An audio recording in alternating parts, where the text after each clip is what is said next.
Little Mecha Merchant. Greetings, fellow multiversal adventurers. It's an honor to have you back in this saga that has us all hooked. Official channel statement, this story is 100% epic fiction. So please don't attempt real magic, the results aren't guaranteed and insurance won't cover it. The rights to this masterpiece belong entirely to its brilliant original author. We are just a barge sharing it with you. Do you want to keep being part of this amazing community? Join our ninja army of subscribers on YouTube and give this content a like. And for true fans, our Patreon has exclusive ninjutsu waiting for you.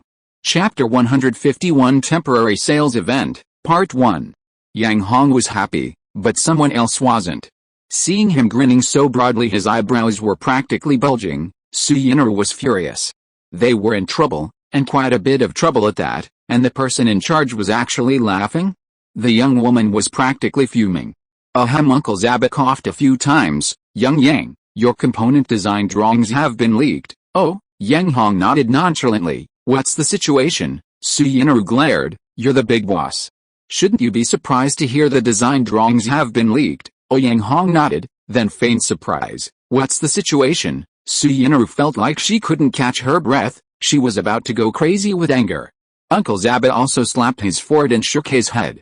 Fortunately, Uncle Zaba, being an elder, noticed a tense atmosphere and quickly changed the subject. Little girl, you know more about this matter, so why don't you explain it in detail? Suyinru tried to vent her resentment, glared at Yang Hong, and then spoke. The news came back from Principal Fang.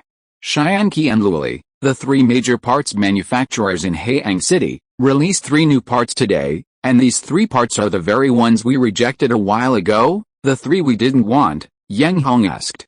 Yes, Suyinru nodded. Exactly the same, Yang Hong pressed further. That's right, Suyinru continued to nod. Not changed at all, Yang Hong pressed further. Probably not, Suyinru nodded with a straight face.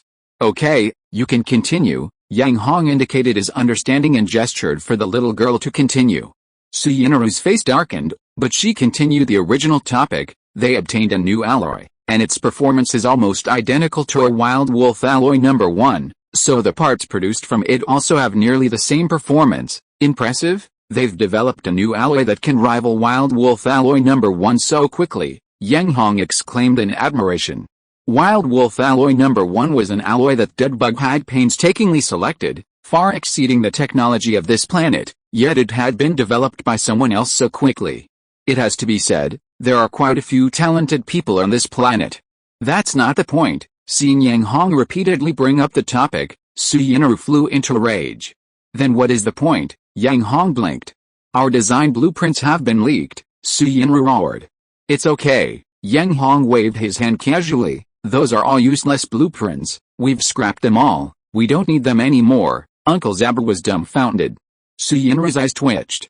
Yang Hong, do you even understand what I mean? Suyinru's small, flat chest heaved with anger. What do I mean? Yang Hong asked, puzzled. There's a traitor among us, Suyinru roared. Oh, I know, Yang Hong replied nonchalantly. Good that you know, surely you don't mean. Suddenly, Suyinru stopped abruptly, like a chick being strangled, and stared intently at Yang Hong's strange expression. Yang Hong, did you already know who it was? Uncle Zaba's gaze also fell on Yang Hong. Yes, I know. What, didn't Gu Fengren tell you? Yang Hong asked, puzzled. Suyinru, Uncle Zaba raised an eyebrow. Is this related to Dad? Gu Fengren told me, didn't he inform you? Yang Hong asked in surprise. Suyinru's eyes twitched again. It seemed there was such a thing, and it happened recently. During that time, she was busy with the equipment set up at the parts processing plant. When Old Man Gu contacted her, the little girl thought he was urging her to return to Bar 12 to help, so she resolutely cut off the communication. Thinking of this, Suyinru felt her cheeks burning. However, upon further reflection, what was she doing all this for? Wasn't it all for Wild Wolf Enterprise? And who is the big boss of Wild Wolf Enterprise? And now, Yang Hong was looking at her with an innocent expression, which made Suyinru completely furious. But with Uncle Zaba present, she couldn't act like a violent woman. Her face darkened, and she asked through gritted teeth, who is that person? Pretty boy, Yang Hong said. Pretty boy? Suyinru was taken aback at first, then remembered who Yang Hong often mentioned as the pretty boy. It's him, that's right, it's him, Yang Hong nodded. Impossible, he's from the royal court of the Imperial Guard. Suyinru frowned deeply, especially since this person was always by her side. Given his personality, he shouldn't be the kind of person. People always change. Uncle Zaba spoke up. Yang Hong, is it that team leader Su? That's right, that guy's a pretty boy. Yang Hong picked his nose. No wonder, I've had a feeling something's off about him lately. But if it really is him, I reckon the royal court of the Imperial Guard should already be aware of it. Really? If the royal court of the Imperial Guard already knows about this, why don't they expose him and replace him? Suyinru asked, puzzled. Do you really think that standardizing parts is such an easy goal to achieve? Uncle Zaba shook his head.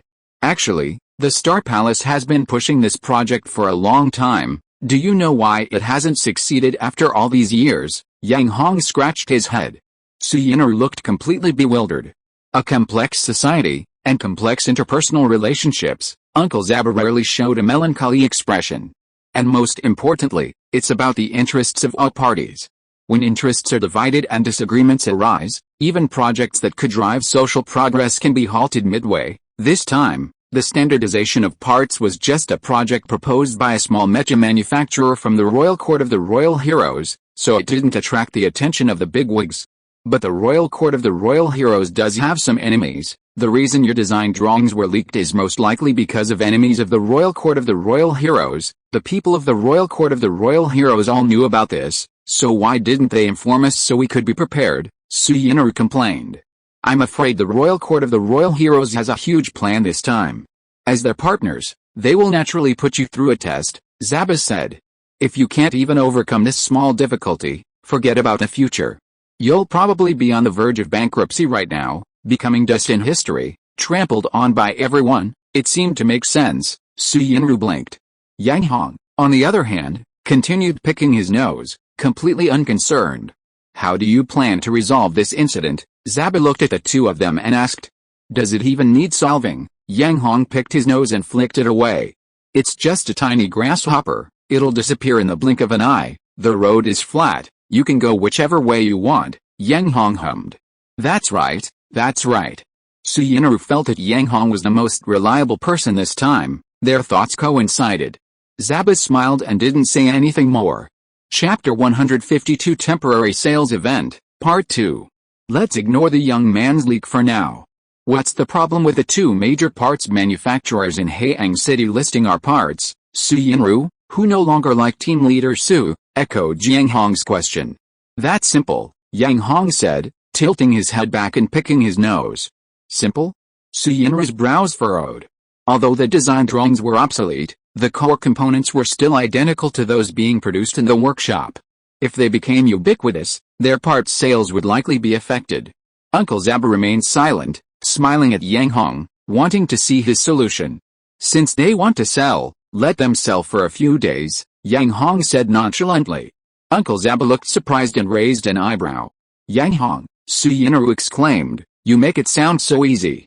Let them sell for a few days? By then, they'll be everywhere.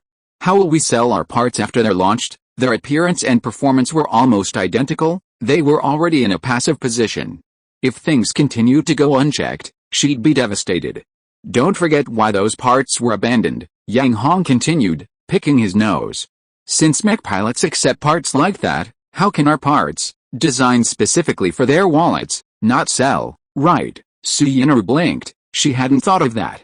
Uncle Zaba nodded in agreement. So, are we just going to wait? Suyinru asked. That's right, just wait. Do what you need to do, wait a day or two, then we'll launch it, and we'll market it as saving mech pilots money. Yang Hong nodded. Suyinru's eyes lit up. Since the parts looked and performed the same, letting them test a market first, then launching a revolutionary, cost-effective version, would definitely sell better. Suddenly, Suyinru felt that Yang Hong was a reliable boss. Yang Hong and his team adopted a temporary wait-and-see attitude, which was a relief. At Haiyang Academy, Principal Fang was furious, slamming his fist on the table, his palms red and swollen. Damn it, Shianki and Luli have cut off all communication. Can anyone tell me what happened? The vice dean and the selected instructors for the anti-disassembly technology course stood ramrod straight, exchanging glances, none of them uttering a sound. They were completely baffled, utterly unaware of the situation. 2 billion, just 2 billion, and Principal Fang had packaged all 5 sets of anti-disassembly technology into contracts with the 2 major parts manufacturers, SYNOPSIS and Luli. But unexpectedly, it turned out to be a self-inflicted wound. Those 2 old foxes, one stole someone else's designs, the other came to learn the technology, and then seized the achievement as their own, even listing it on the stock market. Damn it, Principal Fang felt utterly humiliated. And he was too embarrassed to mention it to Yang Hong and the others. He had thought it would attract the attention of parts manufacturers, drawing in a large number of people wanting to learn the technology. There would definitely be plenty of people learning the technology now, but each one would be harboring the intention of learning the technology while simultaneously stealing the designs. This was not the purpose of Principal Fang's anti-disassembly technology course. They even cut off communications. Do they think we're easy to bully? This absolutely cannot be left like this, Principal Fang glared, his beard bristling. Vice-Dean. Take a group of people and investigate what exactly happened with that kid Yang. The Vice-Dean nodded. You, and all of you, Principal Fang pointed at several instructors, you, immediately go and keep an eye on the parts market in Haiyang City. See what those 2 old foxes are up to. The instructors nodded as well. After dismissing everyone from the office, Principal Fang plopped down, then stroked his beard, deep in thought, intending to go over the matter again. Although Yang Hong's batch of parts were discarded, and the subsequent new design drawings were the key, this incident was still damaging the reputation of their Haiyang Academy. If that kid pursued the matter, they would lose face, and even their anti-disassembly technology would be rendered useless. Principal Fang would absolutely not accept this. Parts sales meeting. Watching the large number of Mecha pilots who had received the news enter the venue, the 2 bosses, Ling Xianqi and Luo Li, beamed with joy. This kind of scene hadn't appeared for years. It seemed the 3 sets of parts they had were sure to sell well.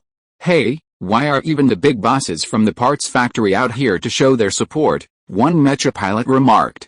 Of course, didn't you see the data for those 3 sets of parts? Another Mecha pilot countered. I just arrived, I didn't even notice. HMPH another Mecha pilot appeared, humming with feigned nonchalance, just looking at the stats, they're miles ahead of similar parts. These parts are definitely the most powerful parts ever made. Yeah, I really don't know how Xianqi and Luli, the 2 parts factories, designed these parts. HMPH the Mecha pilot hummed again, I have inside information. It seems these parts were leaked from the Wild Wolf parts factory. Really? Didn't you see that those parts are all melee-type parts specifically for beast-type mechas? And those stats, only the designer who designed the Wild Wolf drill number 1 could have designed them. Oh, the Mecha pilots who heard the inside story suddenly understood and nodded. The strength was undeniable, and compared to the 2 major parts factories in front of them, they were more inclined to believe the designer who developed the Wild Wolf drill. The Wild Wolf drill, a Mecha pilot who had made a fortune from the Wild Wolf drill immediately appeared, looking regretful. That's a real pity. I was waiting for Wild Wolf drill number 2, but I didn't expect this to happen so quickly. Everyone knows that parts factories don't survive easily. Besides, it's not only parts factories that can produce parts. Even if Wild Wolf Parts Factory really goes out of business, there's still Wild Wolf Parts Center. As long as there are design drawings, plenty of parts manufacturers are waiting to produce them. At that time, not to mention number 2, there will be number 3 and number 4. This Mecha pilot revealed the truth, and the Mecha pilots who had benefited from the Wild Wolf drill fell silent. The Mecha pilots were talking loudly, and the 3 bosses, Ling Xianqi, naturally heard them, but they remained calm and stood on the stage as if it were nothing out of the ordinary. Every Mecha pilot understood the survival situation of parts manufacturers, but what could they do? To survive, they would use any means necessary. Moreover, they didn't want another parts giant to emerge. That would mean taking money out of their own pockets and giving it away for nothing. As businessmen, how could they tolerate that? Ling Xianqi checked the time and felt it was about time. Boss Su, Boss Li, the Mecha pilots who are supposed to be here have all arrived. We should officially begin the sales event. Su Luo and Li Li nodded. Ling Xianqi waved, summoned an employee, and gave him instructions. Chapter 153 Temporary Sales Event, Part 3. Ling Xianqi strode confidently to the front, clearing his throat and drawing the attention of the assembled mech pilots. Welcome, fellow mech pilots. This impromptu sales event is a joint effort between Xianqi Parts Factory and Luoli Parts Factory. Recently, Melee accessories have suddenly become incredibly popular, but some unscrupulous manufacturers have deliberately inflated prices, causing significant losses for many mech pilots. Hearing this, the mech pilots present smiled knowingly. In truth, as long as the performance and quality are good, who would complain about the price? There's always a reason for the higher price. Many mech pilots had made a fortune in the betting arena with a single Wild Wolf trill, and they were ecstatic. Ling Xianqi, shameless as ever, continued, therefore, our two major component manufacturers made a firm decision to produce melee components with better performance, higher quality, and more ideal prices. Through our respective design teams, after a long period of work, we have finally designed 3 powerful and high-quality melee components. The mech pilots in the know smirked at the supposedly long period of work, but they all understood and ignored it. We've already given you some literal data. Now, we'll use 3D models to give you a more intuitive impression. With that, Ling Xianqi gestured, and immediately more than 10 employees stepped forward, lining up the 3D modeling tools. The power was turned on. The 3D models of the 3 components appeared in mid-air and slowly began to rotate. It must be said that these 3 components designed by Yang Hong, even just as images, immediately attracted the attention of all the melee mech pilots. Meanwhile, in the mech junkyard, in the Wild Wolf Component Center office. Although Yang Hong told her to go about her business, Su Yin'er couldn't relax and had already turned on the online video, keeping a close eye on the situation. When she saw Ling Xianqi say that the accessories were designed by the 2 major manufacturers after a long period of work, her eyes widened, her teeth clenched, and she wanted nothing more than to grab Ling Xianqi from the side of the screen and slap him repeatedly. These were all designed by Yang Hong. Even though it only took a night or 2, it was still hard work. And now it had become theirs. This was simply unacceptable. Su Yin'er was furious. Although she wasn't there in person, many people were watching the launch event. At Taeyang Academy, Principal Fang's face was grim, his gaze like sharp swords, wishing he could poke 1,000 holes in Ling Xianqi on the screen. Clearly, he had been tricked, and tricked like a monkey. 2 billion is only 2 billion, but if those 3 parts sell well, earning back 2 billion is just a matter of time. Moreover, they can use these entire assembly technologies to continue developing new parts, thus continuing to profit, until the 2 billion is doubled, and doubled again. And the most important point is that this move hits Yang Hong's parts factory. Without Yang Hong, even with new anti-disassembly technologies, this will definitely hit Principal Fang's new course as well. As the saying goes, don't forget the whale digger when you drink water, but damn it, not only have they forgotten, but the well has been completely emptied. Principal Fang's face was as black as the bottom of a hole. Copper Sea Gambling Arena. HMPH. This old fox, Deng, the beautiful lady, sneered, her eyes full of disdain. She thought for a moment, then activated her electronic bracelet and directly dialed the contact of the Royal Court's big boss. Oh, it's Deng. What brings you here? Have you found a new partner? The Royal Court's big boss asked with a smile. You still have the mind to joke. Deng, the beautiful woman, rolled her eyes. The parts diagrams have been leaked. Don't you have any faith in that little boss? I thought you had some good fortune coming your way again. Turns out it's about that little boss, HMPH. Do you really think finding someone capable and willing to cooperate is so easy? This little boss is not only capable and wealthy, but also willing to cooperate. Are you just going to watch this cooperation fall through? It's alright, it's just 2 grasshoppers. Besides, have you really forgotten what our purpose is this time? If we can't even handle 2 old foxes, then that kid isn't qualified to continue cooperating with us. HMPH Deng snorted coldly and didn't say anything more. Just then, Ling Xianqi spoke again on the screen. As everyone knows, melee parts can only be used to their full potential in the mech junkyard. Therefore, for today's launch event, we will only accept orders and will not supply goods at this time. Only accept orders, no supply at this time? The mech pilots made a commotion. Boss Ling, isn't that unfair? Exactly. We're only accepting orders? Are we all just supposed to place orders today? How are we supposed to participate in the betting without any stock? Ling Xianqi reached out and calmed the crowd. Being the owner of a parts factory and a seasoned veteran, the chaotic scene quickly quieted down. Don't worry, everyone. It's not that we can't get the stock, but we're doing this to accommodate everyone, Ling Xianqi coughed and said. As you all know, The currently popular close combat betting can only be done at the mech junkyard, so for everyone's convenience, we've decided to deliver the parts ourselves. I guarantee, and personally, that anyone who places an order only needs to leave their designated address and contact information, and we will deliver the parts directly to the designated location in 3 days. These words caused another uproar among the mech pilots. Parts manufacturer delivering the parts themselves? And to designated location? This condition sounded pretty good. However, the mech pilots, acting as the gods, had quite a few questions, the biggest of which were the following. Bossling, what if you can't deliver on time? Regarding this issue, everyone knows that if there are too many orders, there might be a delay of 1 or 2 days, which is unavoidable. However, I can guarantee that it won't exceed 2 days at the latest, Ling Xianqi explained. Bossling, what if there's a problem with the received goods? You can request a return or exchange on the spot, and we will definitely resolve the return or exchange issue in the shortest possible time. Bossling, what if I place an order but suddenly don't want it anymore? Ling Xianqi's eyes twitched. The first 2 questions were fine, but damn it, they were already thinking about returning the goods before even placing the order. Did they even care? Did they even want to be treated like royalty? However, he patiently explained to the future royalties questions, since this is also the first time we've adopted direct delivery from the manufacturer, so this issue. The mech pilots all perked up their ears. That's easy to resolve, Ling Xianqi said reluctantly. You just need to submit a return request, and we will definitely refund your deposit to your account within 3 business days at the latest. The mech pilots weren't stupid. What do you mean by 3 business days? If you avoid opening the store, won't those 3 business days be indefinitely extended? Ling Xianqi almost vomited blood. They were a veteran manufacturer. Would they avoid opening the store for just 1 or 2 parts? 3 days. We will definitely refund the full amount within 3 days, Ling Xianqi said helplessly. Chapter 154. A moment of patience brings calm down.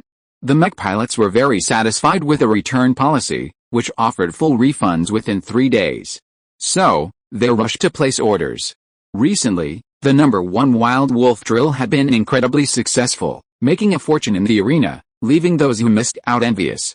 Now, 2 new drill bits had appeared. While their appearance was unremarkable, their performance and specifications were astonishing, and they were clearly designed by the same engineer. The mech pilots were eager to see if these 2 drill bits could drive the Wild Wolf drills out of the game and allow them to reap the rewards. The tracked accessory, in particular, became a hot commodity. Damn it, if you can't win, you can run away. The superior performance and specifications would definitely wear down the opponent until they ran out of energy. At that point, it would still be a victory, albeit a less honorable one. But what does it matter if it's not honorable? As long as you win, you get income, and income quickly returns. No one, no matter where they are, will turn down money. Looking at the orders, Ling Xianqi's lips twitched with a smile, and the 2 bosses, Luoli and his colleague, were equally beaming. They were happy, but some were not. Su Yinru was so angry she almost slammed the table. If it weren't for the high cost of the desk, she probably would have replaced it. Principal Fang's desk was smashed to pieces. Looking at the shards on the floor, Principal Fang glared and fumed. So what if he was a money grubber? Could he waste money? And, damn it, he'd just had it replaced, and then he'd smashed it to pieces again with a few more blows of his iron palm technique. In contrast, the beautiful Deng from the Copper Sea gambling arena was much calmer. After all, even the big boss of the royal court didn't care, so why was she so anxious? She'd rather use that time to improve the arena's performance. It was all part of her job. Similarly, another group was very unhappy. The 5 major parts sales tycoons of Haiyang City, and a group of parts dealers who specialized in contacting manufacturers for secondary sales. Parts manufacturers delivering the goods themselves, wasn't this just stealing their livelihood? The bigwigs were all red-eyed with anxiety. Actually, it wasn't Ling Xianqi's fault. This was a precedent set by Yang Hong. Last time, the 5 major parts suppliers, along with various other vendors, tried to blockade Yang Hong's parts center.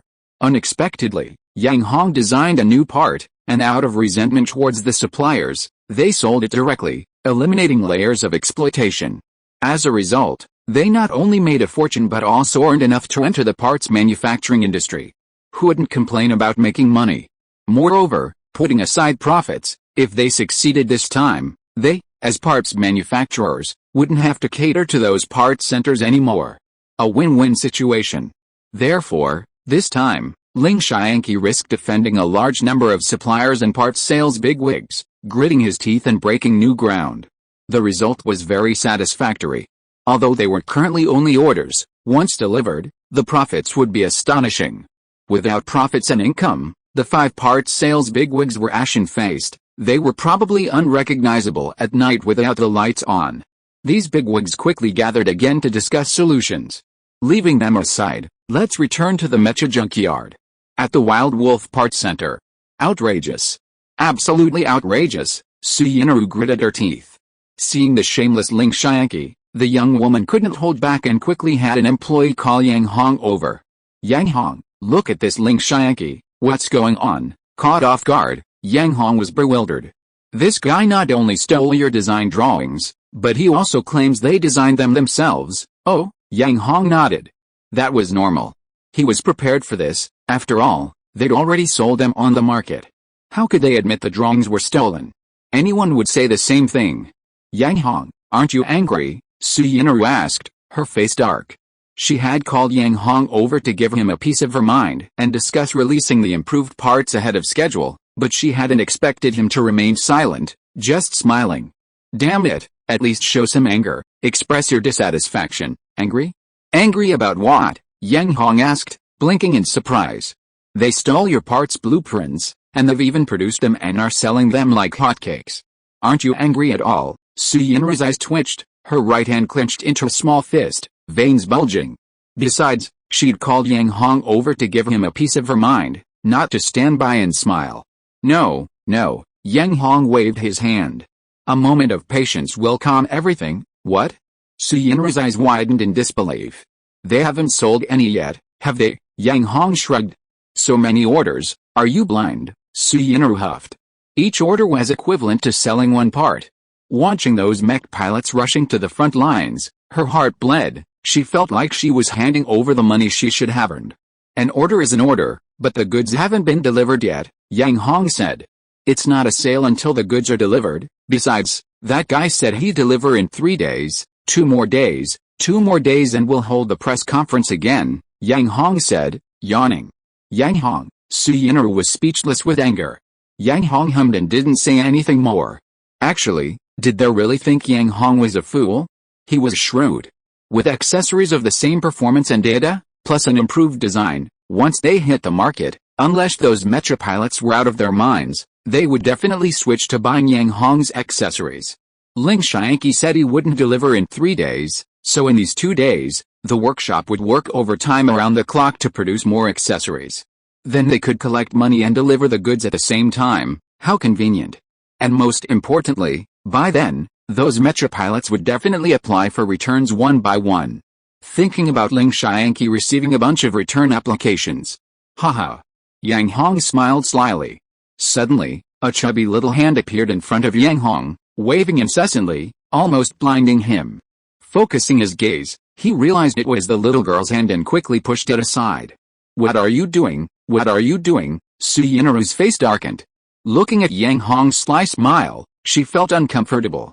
Besides, they were discussing how to resolve the current situation. What was with that sly grin? And at a time like this, he could still smile? HMPH Yang Hong scoffed, walking leisurely out of the office. However, he had only reached the door when he hurriedly turned back, his face turning deathly pale. Little girl. Didn't you say Big Red Nose couldn't come to this office? Su Yinru nodded. But why is he at the door? Yang Hong broke out in a cold sweat. He had just stepped out when he saw Hong Bao, looking excited, carrying a tea tray in one hand and a steaming, warm towel in the other, rushing over. Chapter 155 Strike when the time is right. 2 days isn't a long time, but it's not short either. For Yang Hong, it was far too short. Ever since Su Yinru discovered Hong Bao lingering outside the office, she had put him in solitary confinement for a week. What did it matter if he was an employee? Hong Bao was a spy for the Wild Wolf Gang, and Uncle Zaba was also a military spy. There was no way around it. In order to continue gathering intelligence on Yang Hong, Hong Bao had to admit defeat and obediently went to the confinement room. Anyway, when he was a Wild Wolf Gang underling, it wasn't a one-off thing. He could sit and sleep all day, which was actually quite relaxing.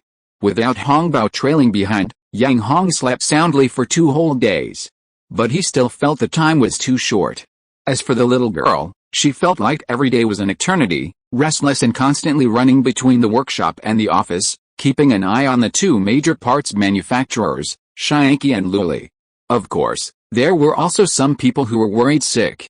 The 5 major parts sales leaders discussed the matter for 2 whole days, holding meetings all night long to study it, then continuing to meet and study it again.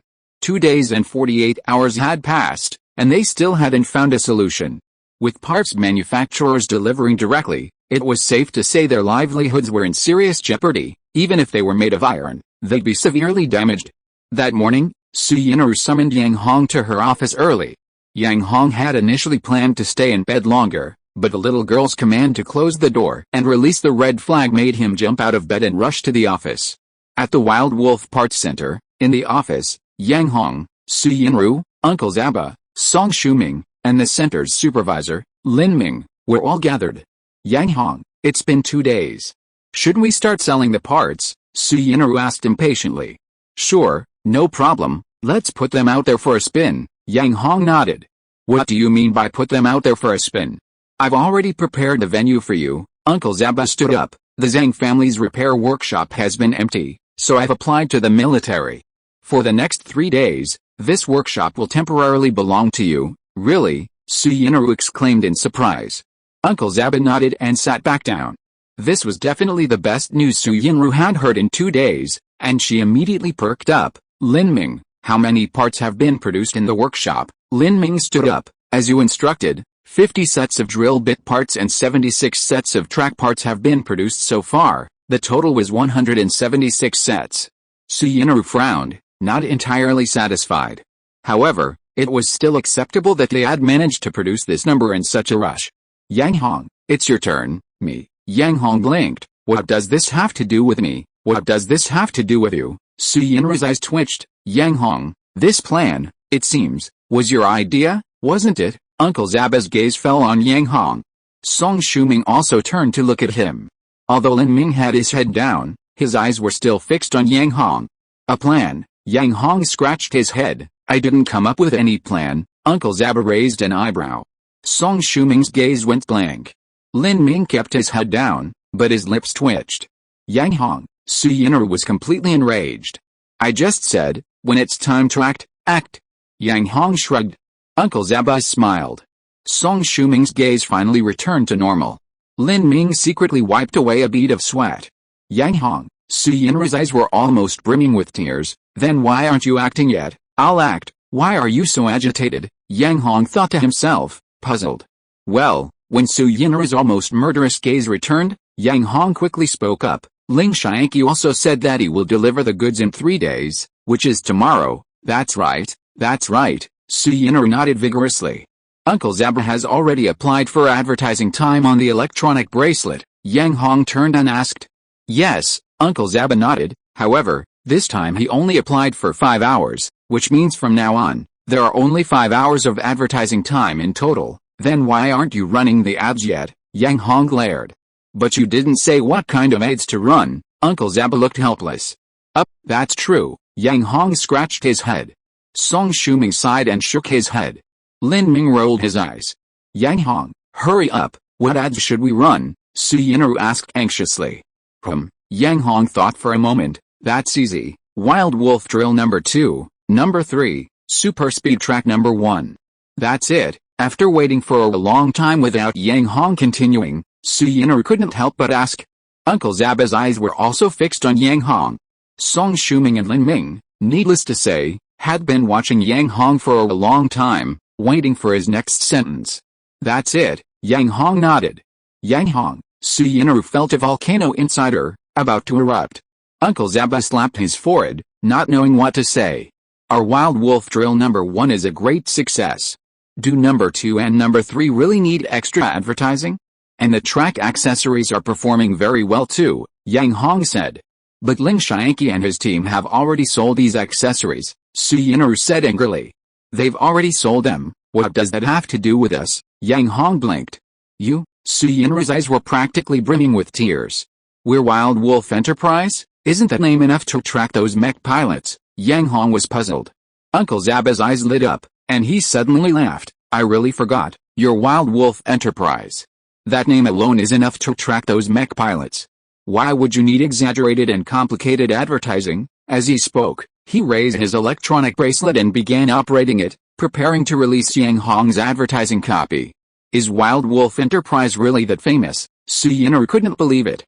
Having been in the office for so long, and with Yang Hong, the big boss, around, she was almost dumbfounded.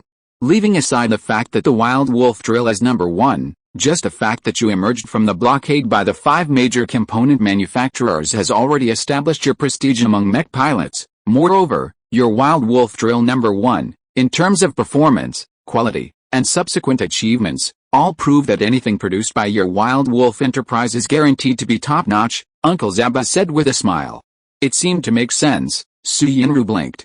By the way, Uncle Zaba, remember to add the time to the advertisement. Say it goes on sale at 8 p.m. tonight, Yang Hong reminded him. Okay, you're the big boss, whatever you say goes, Uncle Zaba nodded with a smile. This kid Yang Hong, sometimes he seems unreliable, yet the things he does are often baffling. Not to mention anything far off, in the areas Zaba knows, just the name Master Hong is enough to give him a headache. If you are listening to this novel on a channel other than Fanfic World, it means it was downloaded and re-uploaded without effort. We warmly invite you to visit our channel, Fanfic World. There you will find the original version of this story and many other novels of various genres. We look forward to seeing you dive into a world of incredible novels. Chapter 156 Surge of All Parties.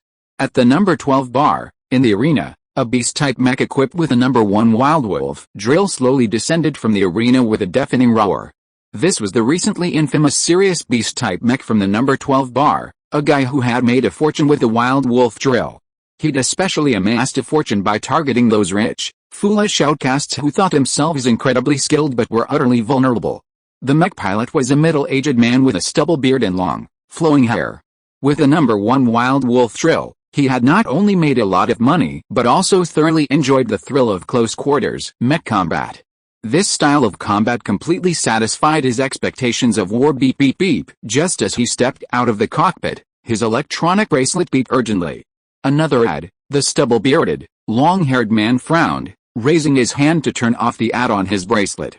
Huh? Suddenly, his eyes lit up. Wild Wolf drill number 2, number 3, super speed track number 1. Could it be an extension series of the Wild Wolf drill number 1? He was extremely satisfied with the Wild Wolf drill number 1. 2 hits shattered a super drill, 1 hit shattered an ordinary mech. In the arena, there was no mech it couldn't destroy, no part it couldn't smash. If this advertisement was promoting a follow-up extension series of the Wild Wolf drill number 1, he might take a look. If the performance was good, it would be worth a change. After all, with a Wild Wolf drill number 1, he was no longer short of money. Bar number 12. Huh? Wild Wolf drill? Could it be a part produced by that Wild Wolf Parts Center? A mech pilot who was drinking saw the advertisement pushed by his electronic bracelet and quickly put down his glass. Unfortunately, the entire advertisement only had one line of text, with no further explanation. Wild Wolf drill number 2, number 3, super speed track number 1. Damn it, why isn't there any more information? The mech pilot was clearly dissatisfied. 2 drills, 1 track. His opponent stroked his chin, a knowing look on his face. You know, the mech pilot asked curiously. Haha, 2 days ago, didn't Shayanki and Luli parts manufacturers hold a sales event?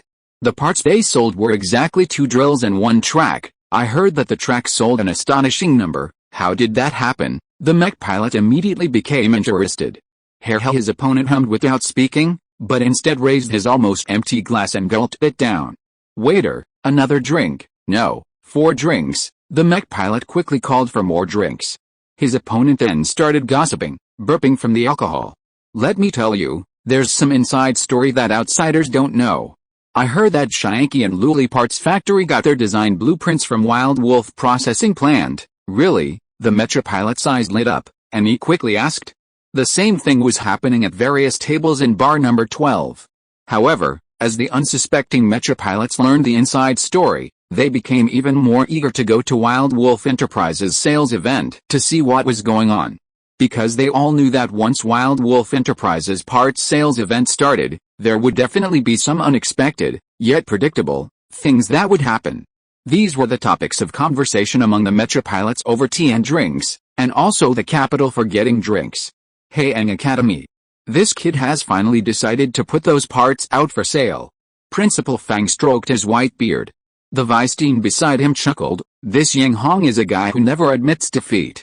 It seems there's going to be a good show this time. You, who are you glaring at before? Why are you saying nice things now? Principal Fang teased. There's nothing we can do, we're getting old. As the saying goes, the new generation surpasses the old, and the old generation dies on the beach. We old fogies are just waiting to be eliminated, the vice dean sighed. Ho ho ho ho, Principal Fang laughed. You're wrong. Young people always need guidance. Even if they are talented, they will go astray one day. If they are not guided, they will be a flash in the pan. As guiding lights, we naturally become more experienced with age. You, the vice dean pointed at Principal Fang with a laugh. In fact, Principal Fang had been waiting for this moment for 2 days. If Yang Hong didn't put it up for sale soon, he would lose his patience and send a flying mech to the mech junkyard. Damn it, he had already been confused by the two parts manufacturers, Shianki and Luli. If this continued, not to mention anything else, the course on anti-disassembly technology alone would become empty talk. Principal Fang could not stand by and watch this happen. He had finally discovered Yang Hong's abilities. How could he let them go to waste? Royal Court of the Royal Charioteers, top floor of the office building. Boss, we've received news from the Wild Wolf Enterprises at the mech junkyard. They've decided to hold a new parts launch event tonight. Oh, the Grand Boss of the Royal Court nodded, unsurprised, then asked, did they specify which parts they're releasing? Wild Wolf drill bits number 2 and number 3, and super speed track number 1, 2 drill bits and 1 track, aren't these the parts that Shianki and Luli Parts Factory just released? The Grand Boss of the Royal Court was surprised. Yes, boss, that kid, although he seems unreliable, if that were true, he definitely couldn't have built such a promising parts center from scratch in such a short time. The Grand Boss of the Royal Court's eyes gleamed. Extraordinary people must have extraordinary abilities, otherwise, this kid wouldn't have been recommended to me by Deng Xiang of the Copper Sea Gambling Arena. Hearing the Grand Boss's evaluation of Yang Hong, the young female secretary looked surprised, even showing a desire to get to know Yang Hong. Arrange for my flying mech. I need to arrive before the launch event. By the way, no need to specifically notify others. I want to see what tricks Shi Mingxin is up to, and I also want to see who gave that traitor his back. The final words from the Royal Court's big boss grew increasingly cold, a sinister glint in his eyes. Haeang City, Shianki Parts Factory. Boss Shi, that junior boss plans to launch new parts tonight, Ling Shianki reported. Shi Mingxin nodded, the same parts as ours, that's right, Wild Wolf drill number 2, number 3, super speed track number 1. It's practically 2 drills and 1 track, almost no changes. Ling Shianki's tone was contemptuous. At this point, they still dare to hold the launch event unchanged? They're simply courting death, Su Luo sneered. Otherwise, how could Haeang City only have 3 parts factories? Li laughed heartily. Shi Mingxin frowned slightly, but recalling the intelligence gathered from the investigation and team leader Su's evaluation of Yang Hong, he didn't take it seriously. All the intelligence indicated that the guy was just a lucky bastard, completely unreliable. The Royal Court of Charioteers actually dares to propose a standardization of parts. Let's see how you can turn things around this time, Shi Mingxin sneered. Chapter 157 Accessory Launch Event, Part 1. Under Su Yinru's direction, all the employees got to work. Fortunately, Boss Zhang hadn't been gone long, and the Zhang's repair shop was still in decent condition, so only a simple cleaning was needed. Then, the parts were brought over and neatly arranged. Here, stick it here, Yang Hong directed from the side. Immediately, several employees took banners and stuck them on. The banner read, Wild Wolf Drill Bit Number 2. This Wild Wolf Drill Bit Number 2 corresponded to the drill bit accessory with 3 small drill bits. Naturally, the 2 saw blades joined together were Wild Wolf Drill Bit Number 3. To be honest, Yang Hong really couldn't see which of the 2 saw blades resembled a drill bit. But, it didn't matter, as long as someone said it was, and most importantly, someone was willing to pay to buy it. Did you see how many of these things Ling Shianki sold? As for track number 1, it was naturally placed in the very center. It has to be said, this thing definitely has a good market. Since the literal data and 3D modeling methods had already been used by the competitors, Suyinru could only come up with other ideas, namely, directly creating 3D models, specifically 3D models made for standardized parts. Each part was processed from complete to disassembled into several components, then reassembled, and finally various performance parameters and data were provided. This process was repeated in a fascinating rhythm. As the sun set, people began to arrive at the repair workshop. The first to arrive were the Mecha pilots from the same Mecha junkyard, specifically from the 12th bar. Some of these people had seen the 3 sets of parts from Haiyang City, so they were immediately dumbfounded upon arrival. Isn't this the part that Shianki Parts Factory and Luoli Parts Factory released? Huh? It really is. Exactly the same. I knew it. When did Shianki and Luoli put so much effort into designing such high standard parts? So that's it. HMPH. Regardless, the appearance of these parts hadn't changed much, so these Mecha pilots immediately lost interest. Wait, something's not right. What's with these parts? Suddenly, a mech pilot who had inadvertently glanced at the 3D model exclaimed in surprise. His words drew the attention of many mech pilots from the parts to the 3D model. Watching the parts gradually disassemble and then reassemble, the pilot's eyes widened, some even rubbing their eyes repeatedly in disbelief. What's going on? It looks like playing Tetris. Is this even considered a part? And most importantly, the parts released by Shianki and Luoli didn't include this step. In other words, while the parts released by Wild Wolf Enterprise looked and functioned the same, their essence had completely changed. No wonder Wild Wolf Enterprise dared to release the parts. The mech pilots became excited.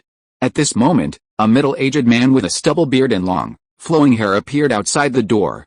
It's a mech pilot from the Sirius. The sharp-eyed pilots immediately recognized the newcomer, becoming respectful and making way for him.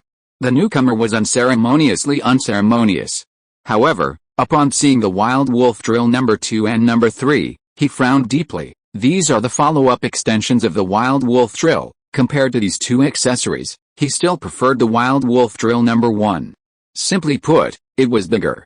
One of the 2 drill accessories in front of him used a 3-drill design, but it looked utterly useless. Small and weak, the other was just a bamboo pole, completely unappealing. He shook his head and looked at the tracked vehicle. Speed, huh? Well, to further improve speed, he found a seat. As for the accessories disassembled into smaller parts, they didn't even register on his mind. This person was only here because of the Wild Wolf Enterprise's name. Shianki and Luoli held no interest for him.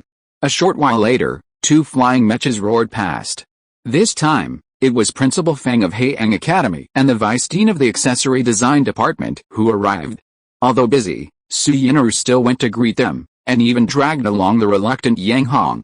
You guys go ahead with your business, we just came to take a look. Principal Feng laughed heartily. The Vice Dean also waved his hand with a smile.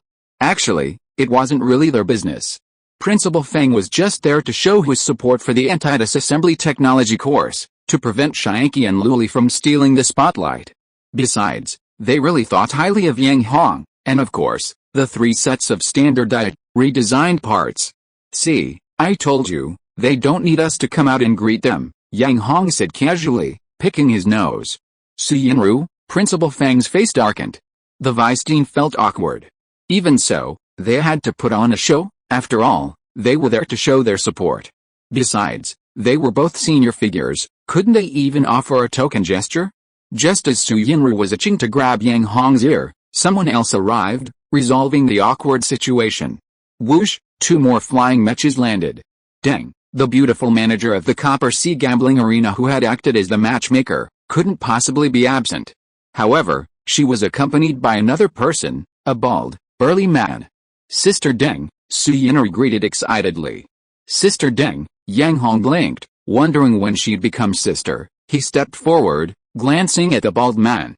He's your, Yang Hong thought for a moment, finally coming up with a word, white-faced, PFFT. The beautiful Deng chuckled, covering her mouth.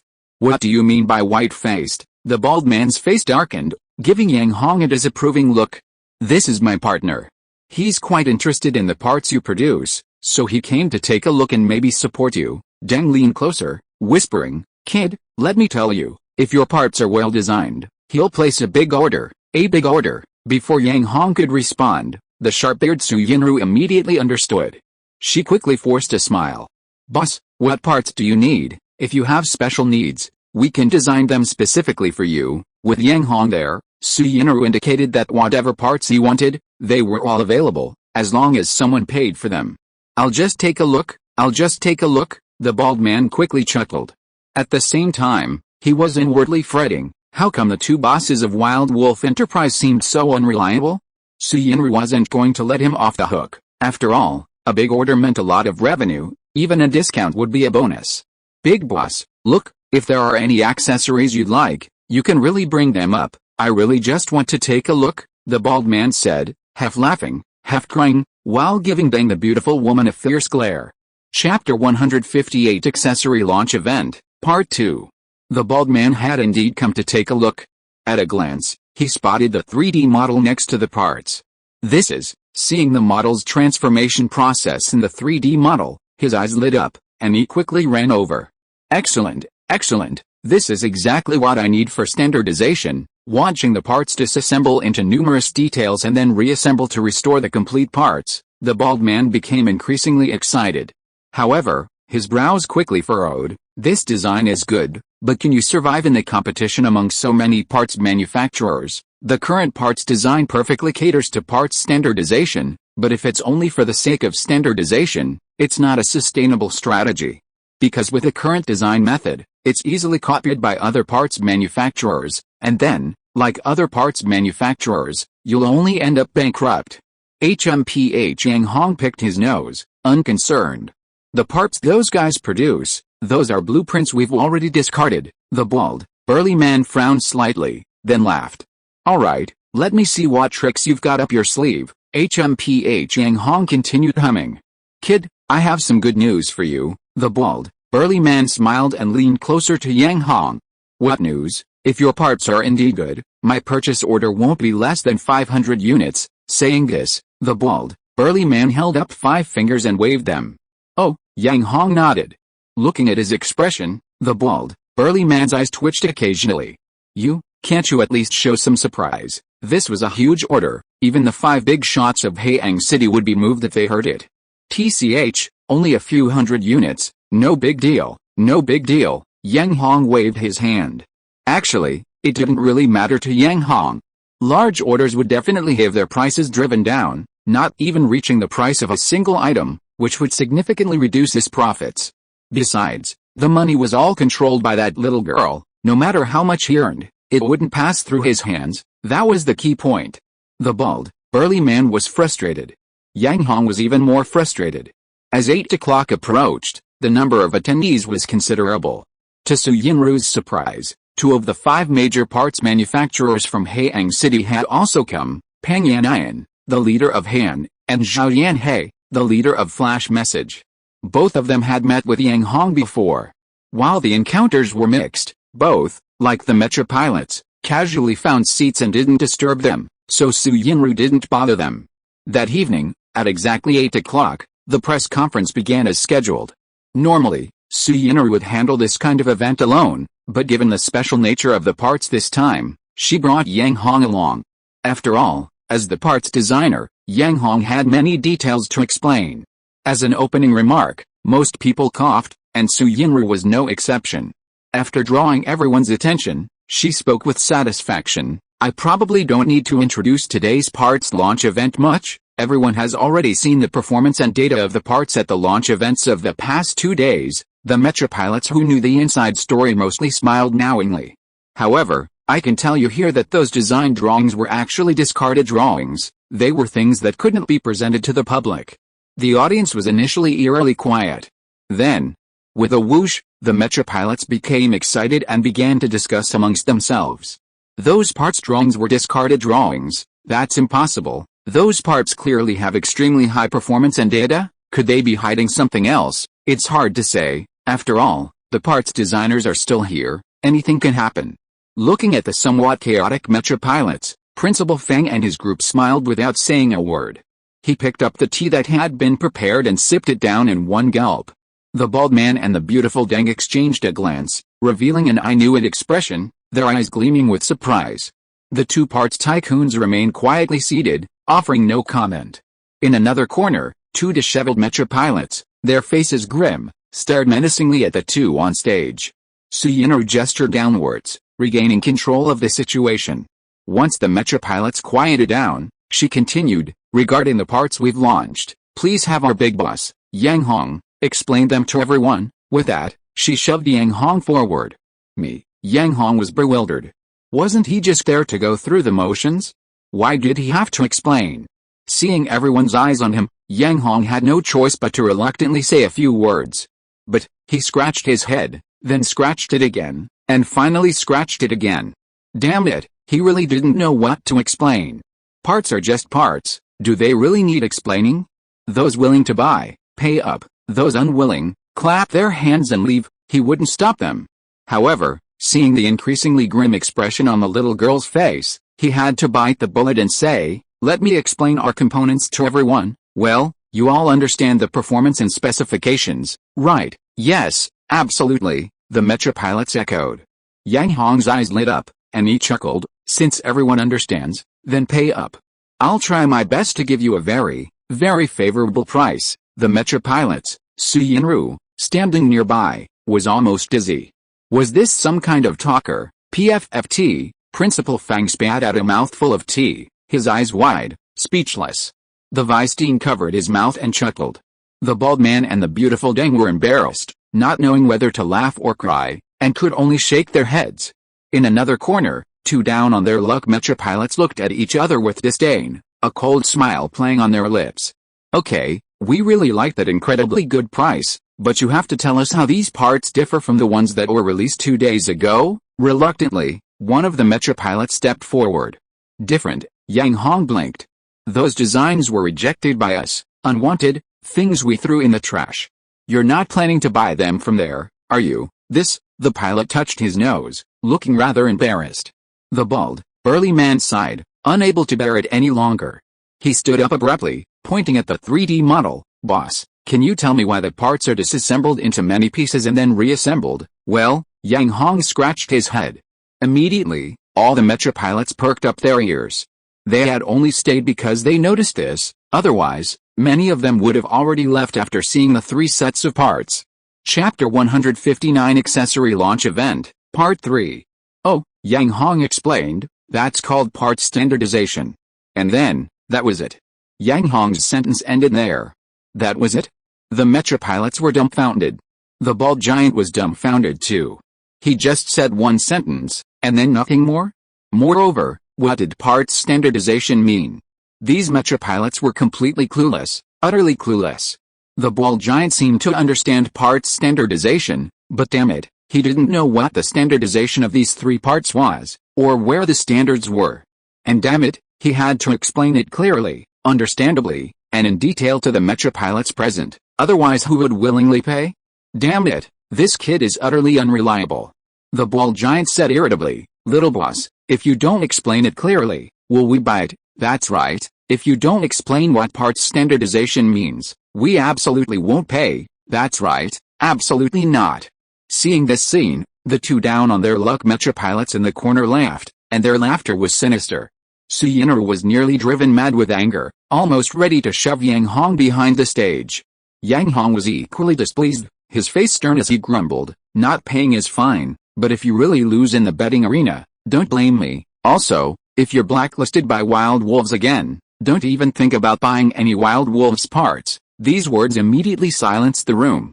The Mecha pilots who had been shouting the loudest were now speechless, like roosters with their necks choked. Two down on their luck Mecha pilots in the corner were dumbfounded. Principal Fang and the others' eyes twitched. Even the bald man didn't know what to say. Wild Wolves drill number 1 had a precedent. Those Mecha pilots who couldn't bear to part with 5 million were now green with envy, practically like cuckolds. Not paying? They said it was just talk, not a serious matter.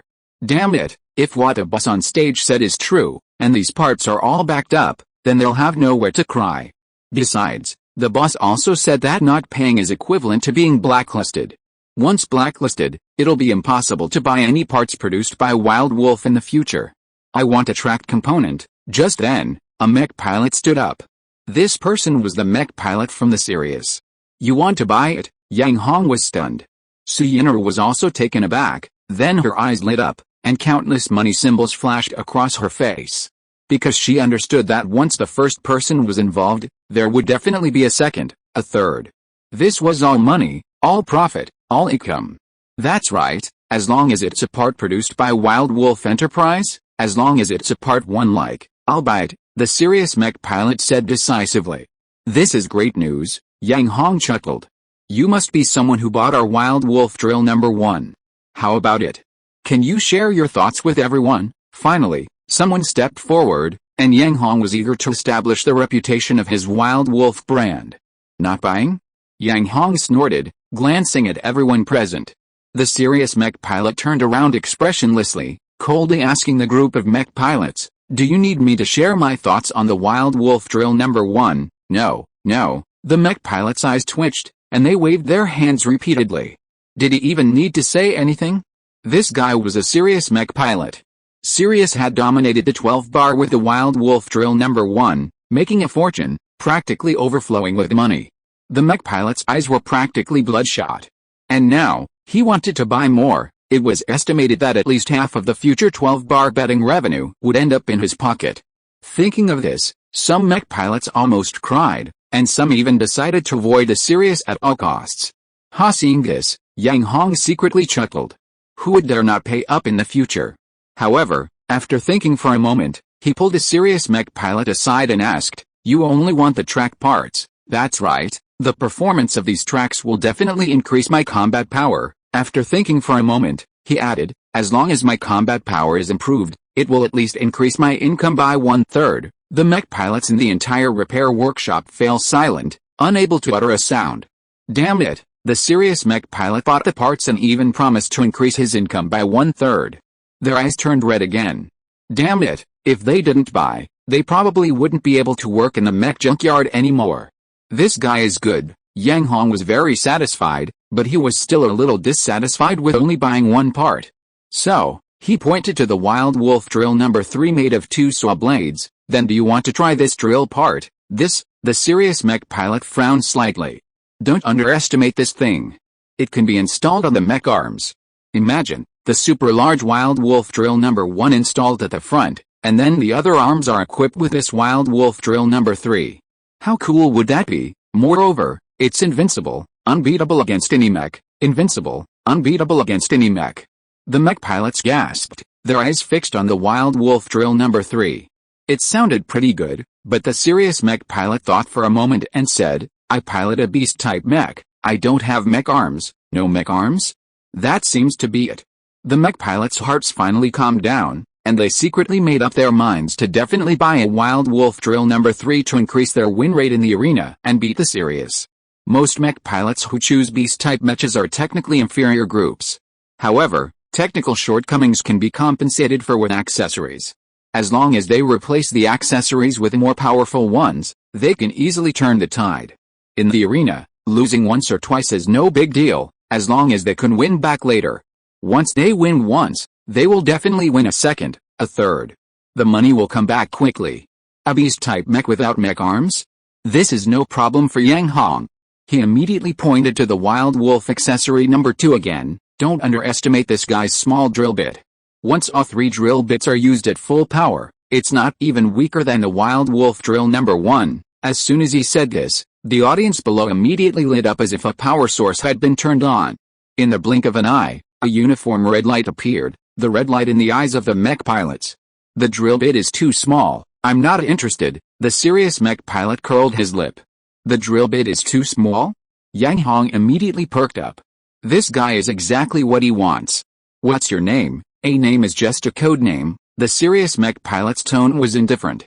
However, some people call me Iron Wolf. Iron Wolf, good, that's a good code name. Yang Hong laughed heartily. Leave me your contact information, I want to design a super powerful giant drill for you. Really? The usually indifferent Iron Wolf showed a rare hint of emotion on his face. That's right, as a staunch supporter of our Wild Wolves, and also named Iron Wolf, it's obvious we're on the same side. Yang Hong stepped forward and patted Iron Wolf on the shoulder.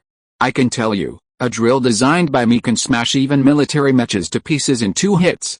Chapter 160 Accessory Launch Event, Part 4. It fell apart in 2 hits? And it was a military-grade mech? The mech pilots all gasped in shock. Even Principal Fang, the bald giant, and the others stared wide-eyed in disbelief. Are you serious? Iron Wolf asked, moved. When have I ever lied? Yang Hong retorted. Beside him, Su Yinru looked at him strangely. Yang Hong had promised to work in the workshop designing new parts, but he'd spent the last 2 days in bed. Why me? Iron Wolf asked, his eyes flickering. You're a fan of our Wild Wolf mechas, and you were the first to support us. If I don't design for you, who else would I design for? Yang Hong tilted his head back, humming and picking his nose. Iron Wolf remained silent. This was possible? The mech pilots were filled with regret, wishing they could slap themselves. They were the first to stand up and get a specially designed part? Why hadn't they been the first to object? All the benefits would have gone to the Sky Wolf mech pilots, making them rich in the 12th bar.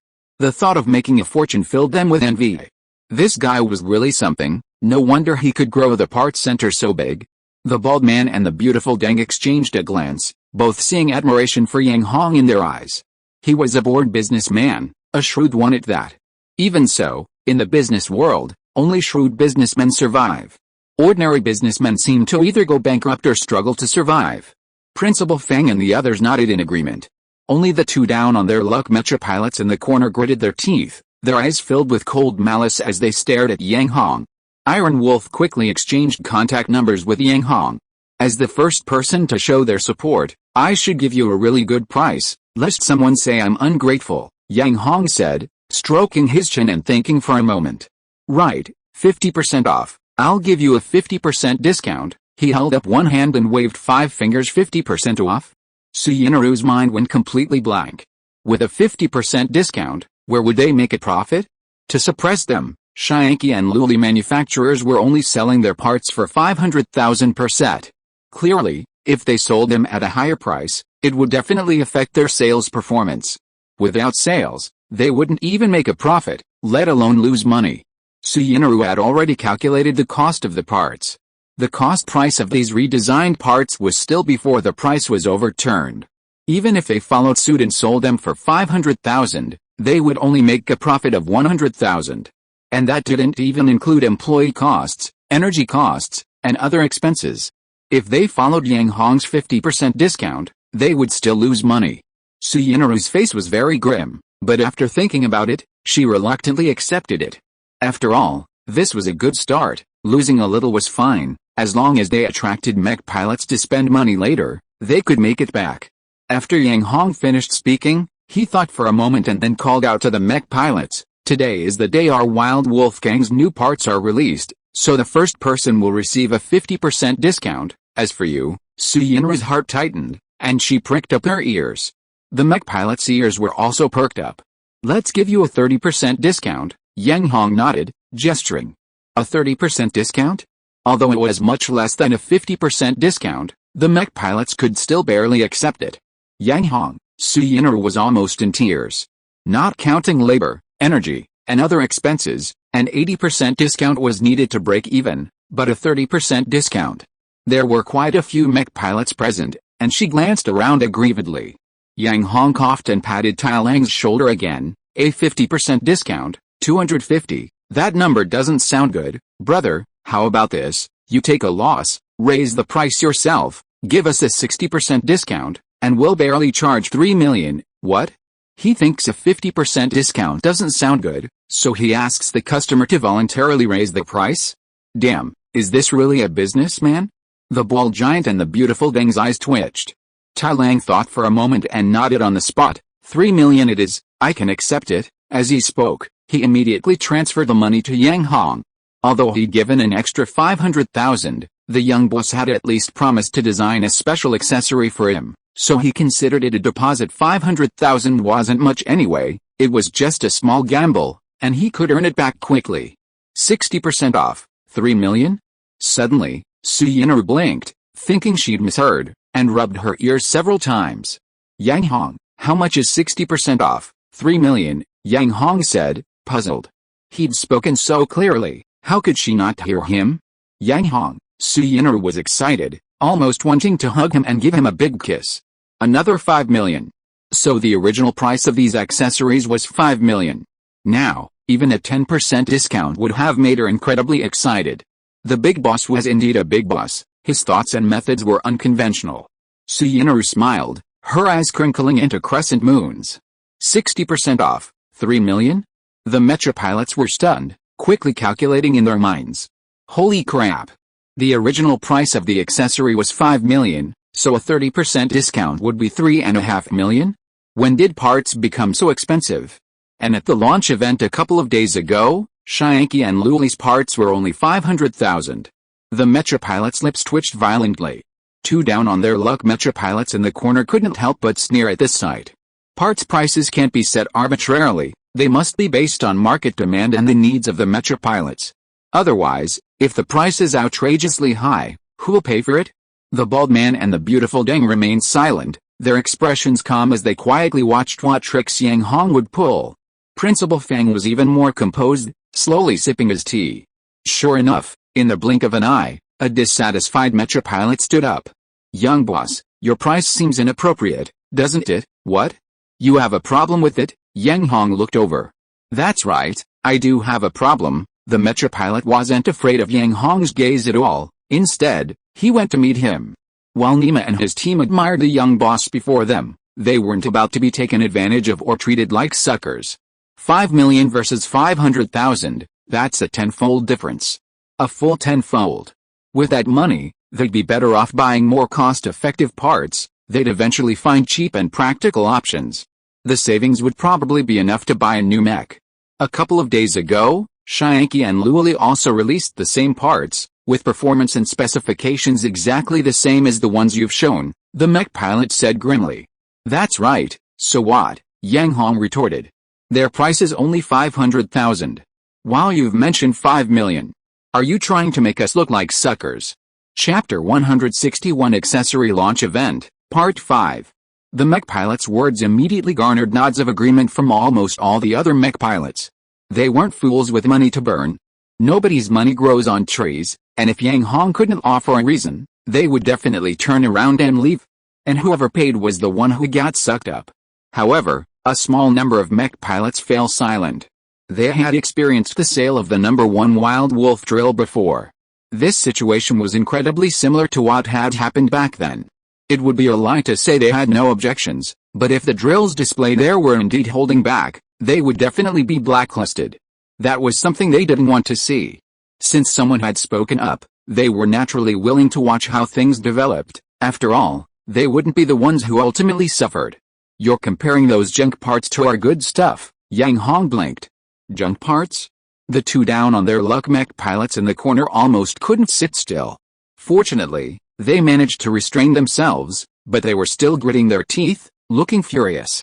We know the design blueprints are yours, but what's the difference in performance and specifications between those components and what's displayed here? The Mecha pilot asked. We can't just empty our pockets because of the Wild Wolf name, can we? What do you all think? Am I right? He turned to the group of Mecha pilots. His words immediately garnered unanimous nods from most of them. Some even stood up to support him. Oh my god. Yang Hong's eyes widened. He felt like a million alpacas were ready to unleash a spectacular 100-meter sprint. What was this? Putting aside the garbage design blueprints, those were blueprints stolen from him. In other words, they were pirated. Since when did Mecha pilots start supporting piracy and rejecting the genuine article? Okay, Yang Hong admitted that the genuine article was more expensive, but the genuine article and those pirated articles were two completely different things. Even if the performance and specifications were almost identical, a pirated article was still a pirated article, and a genuine article was absolutely genuine. Do you really want an explanation? Yang Hong asked. That's right. If you don't give me an explanation, I absolutely won't pay for it, not a single one. The Mecha pilot was direct.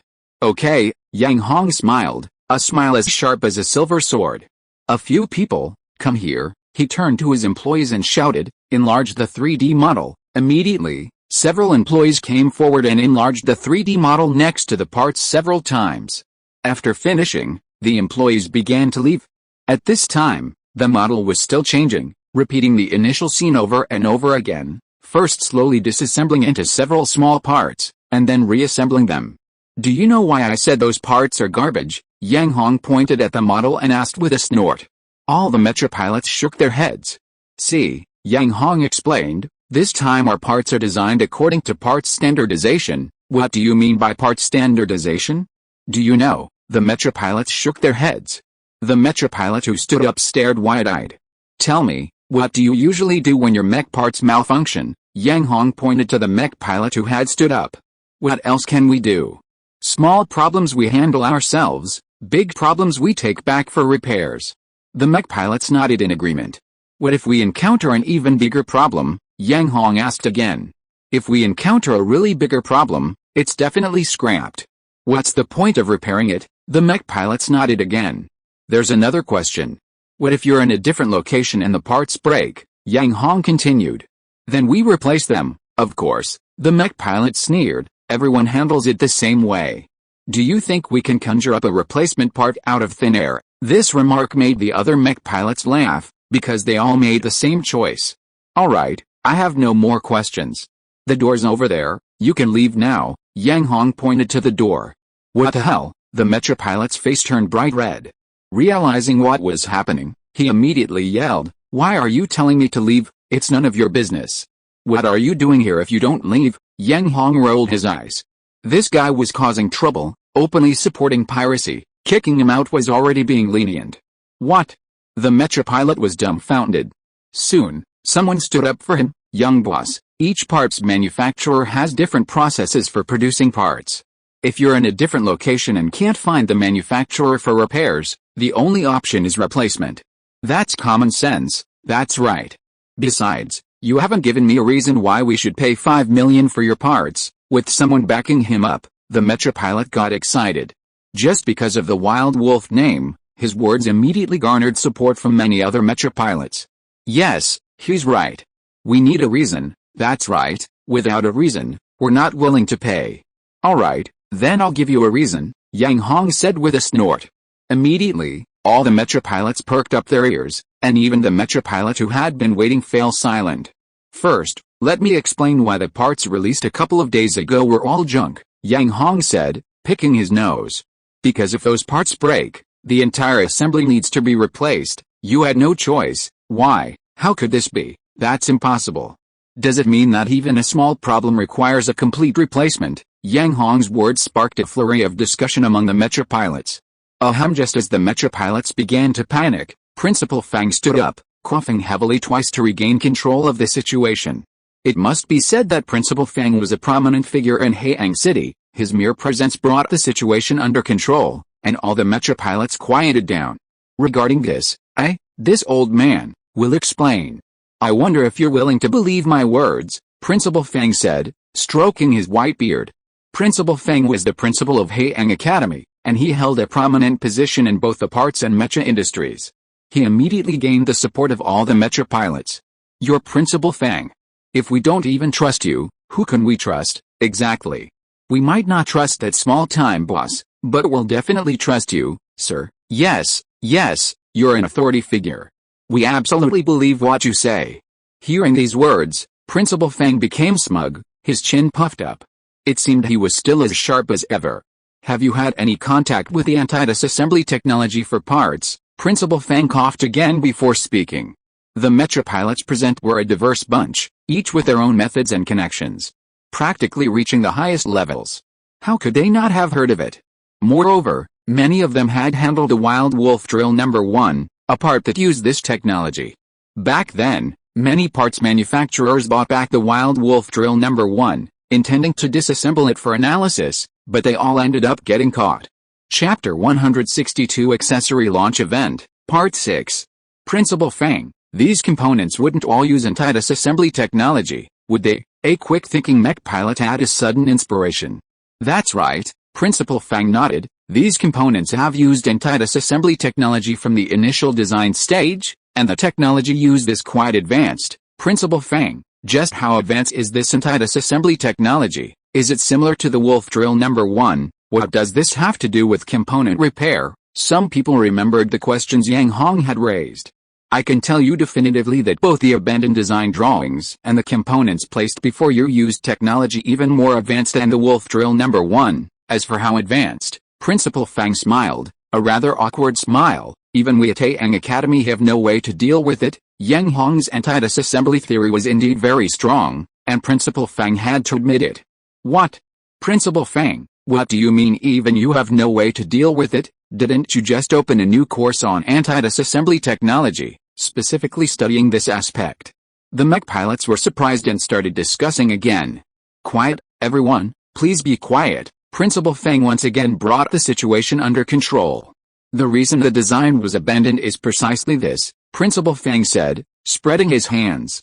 Disassembly is one problem, and reassembly is another. All our anti-disassembly technology mentors have poured their efforts into researching and cracking it.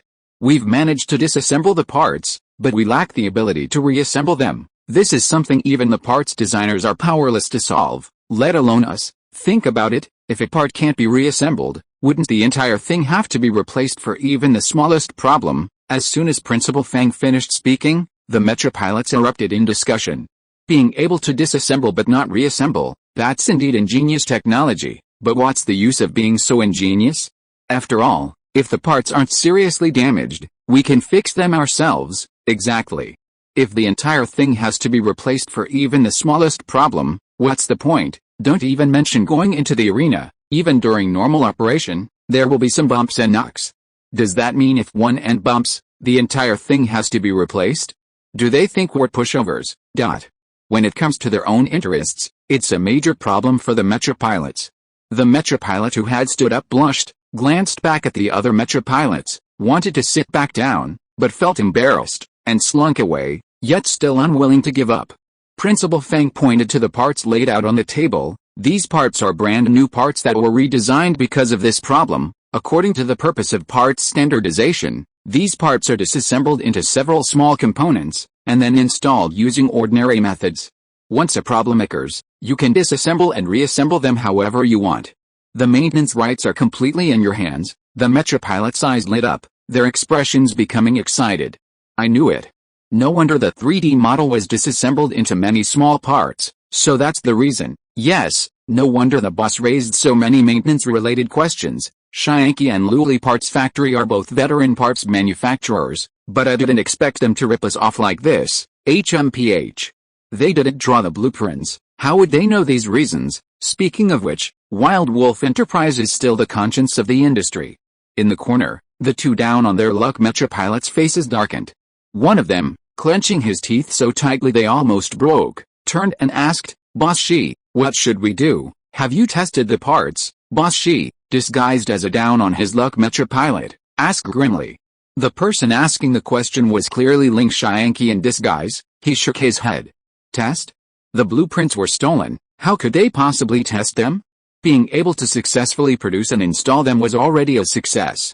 Price? We can only focus on the price. I know what to do. Ling Shianki's eyes were sinister. Just then, the bald man raised a question. Principal Fang, I have a question. Principal Fang nodded, indicating he should ask. If the parts use ordinary installation methods, wouldn't they all be copied by other manufacturers? What's the point of such a design? The bald man asked. The Mecha pilots fell silent. It was beneficial to them. Excellent, absolutely industry conscience. But if, as the bald man said, the technology was copied by other parts manufacturers, in the end, they would only shoot themselves in the foot, ending up bankrupt.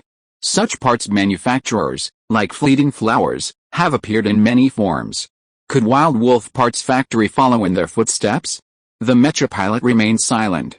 As for this issue, it's beyond my expertise. Professional questions should be left to the professionals. Principal Fang winked at Su Yinru. Su Yinru quickly stepped forward. Based on parts standardization, our Wild Wolf Parts Factory has come up with a brilliant idea that will both facilitate parts repair and prevent our technology from being copied. Look, everyone, she said, enlarging the 3D model again. The bald man's gaze fell on the model. The other Mecha pilots did the same. These disassembled parts are actually quite ingenious.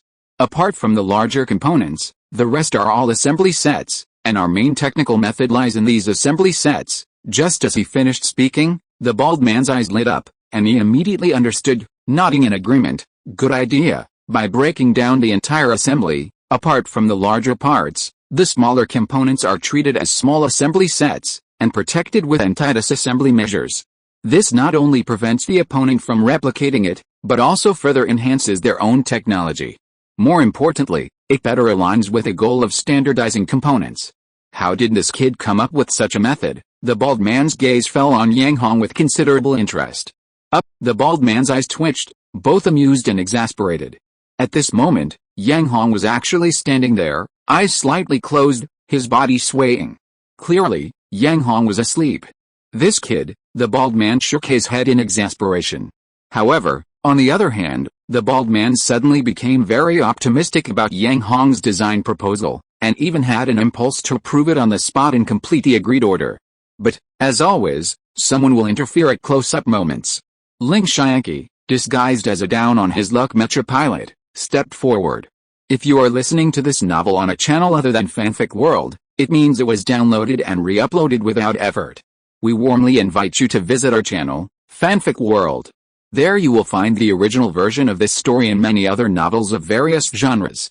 We look forward to seeing you dive into a world of incredible novels. Chapter 163 Accessory Launch Event, Part 7. Determined to sabotage the situation, Ling Xianqi abruptly stood up, pointing directly at Yang Hong. I believe you haven't hit the nail on the head. Your parts cost a whopping 5 million, enough to buy 10 sets of parts from Xianqi Parts Factory. Even if a part breaks down and needs replacing, it could buy at least 9 sets. While your parts are expensive, and repair costs are separate, is this really fair to us Mecha pilots? Ling Xianqi's words immediately made the standing Mecha pilot's eyes light up, feeling he'd met a kindred spirit. He first showed a grateful look, then turned and glared angrily at Yang Hong. Yang Hong, on the stage, had his eyes slightly closed. His body swayed as if blown by the wind. Ling Xianqi was stunned. The Mecha pilot was dumbfounded. Had he fallen asleep? All the Mecha pilots were speechless. What was this? This was a parts launch event. And he was a key figure in this parts launch event. Sleeping? And sleeping at such a crucial moment? Principal Fang, the bald man, and the others who were originally biased towards Yang Hong, having witnessed his unreliability firsthand, all shook their heads with amusement. Su Yinaru's lips twitched for a while. She angrily approached quietly and suddenly grabbed him hard. What? Yang Hong woke up abruptly, his eyes wide with anger. Ling Xianqi immediately retorted, I said your parts are too expensive. Expensive? Yang Hong, who had been sleeping soundly, was roused by being pulled awake and was still furious.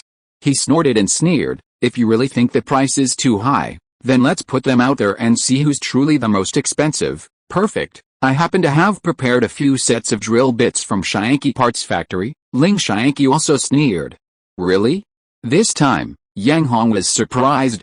The bald man also raised an eyebrow, but when he saw the person disguised as a downtrodden Mecha pilot next to Ling Xianqi, a mocking smile suddenly appeared on his lips.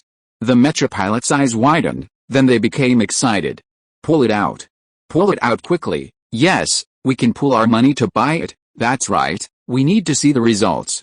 We need to know who the manufacturer truly cares about us Mecha pilots. Hearing the pilot's words, Ling Xianqi perked up. This was exactly the result he needed.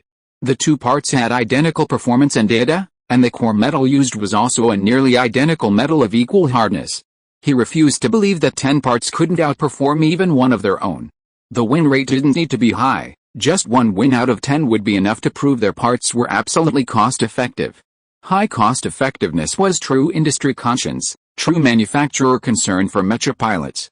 Thinking this, Ling Xianqi quickly waved his hand, a mere 10 or 8 parts, I can afford it, I just want a result, to see if this Wild Wolf Enterprise is truly industry conscience, truly cares about us Mecha pilots. Ling Xianqi's magnanimity immediately earned him the immense goodwill of the pilots. That's right, we need results. We need to see if Wild Wolf Enterprises is just all talk and no action, actually just trying to squeeze money out of us mech pilots. The mech pilot who initially stood up to confront Yang Hong was particularly enthusiastic, his eyes practically gleaming. Friend, I won't let you suffer too much loss. No matter how many parts you bring out, I can help you share some of the cost. He patted his chest to guarantee. Okay, Ling Xianqi nodded smugly. Without waiting for Yang Hong's reply, he raised his hand, activated his electronic bracelet, and sent a message. Not long after, more than 10 large trucks rumbled and pulled up outside. Seeing the real equipment arrive, the mech pilots quickly made way for the trucks to enter the workshop. Yang Hong, are our parts really okay? Su Yinru regretted not keeping a few for testing instead of dismantling all those discarded parts. HMPH Yang Hong hummed in response. The parts had arrived, how could they conduct actual testing without mechas? With mech pilots present, the problem wasn't difficult to solve. Immediately, someone contributed their mech. The mech pilot who stepped forward from the beginning piloted his mech almost immediately so Ling Xianqi and his team could install the drill parts. Iron Wolf, a fan of Wild Wolf, also readily piloted his mech.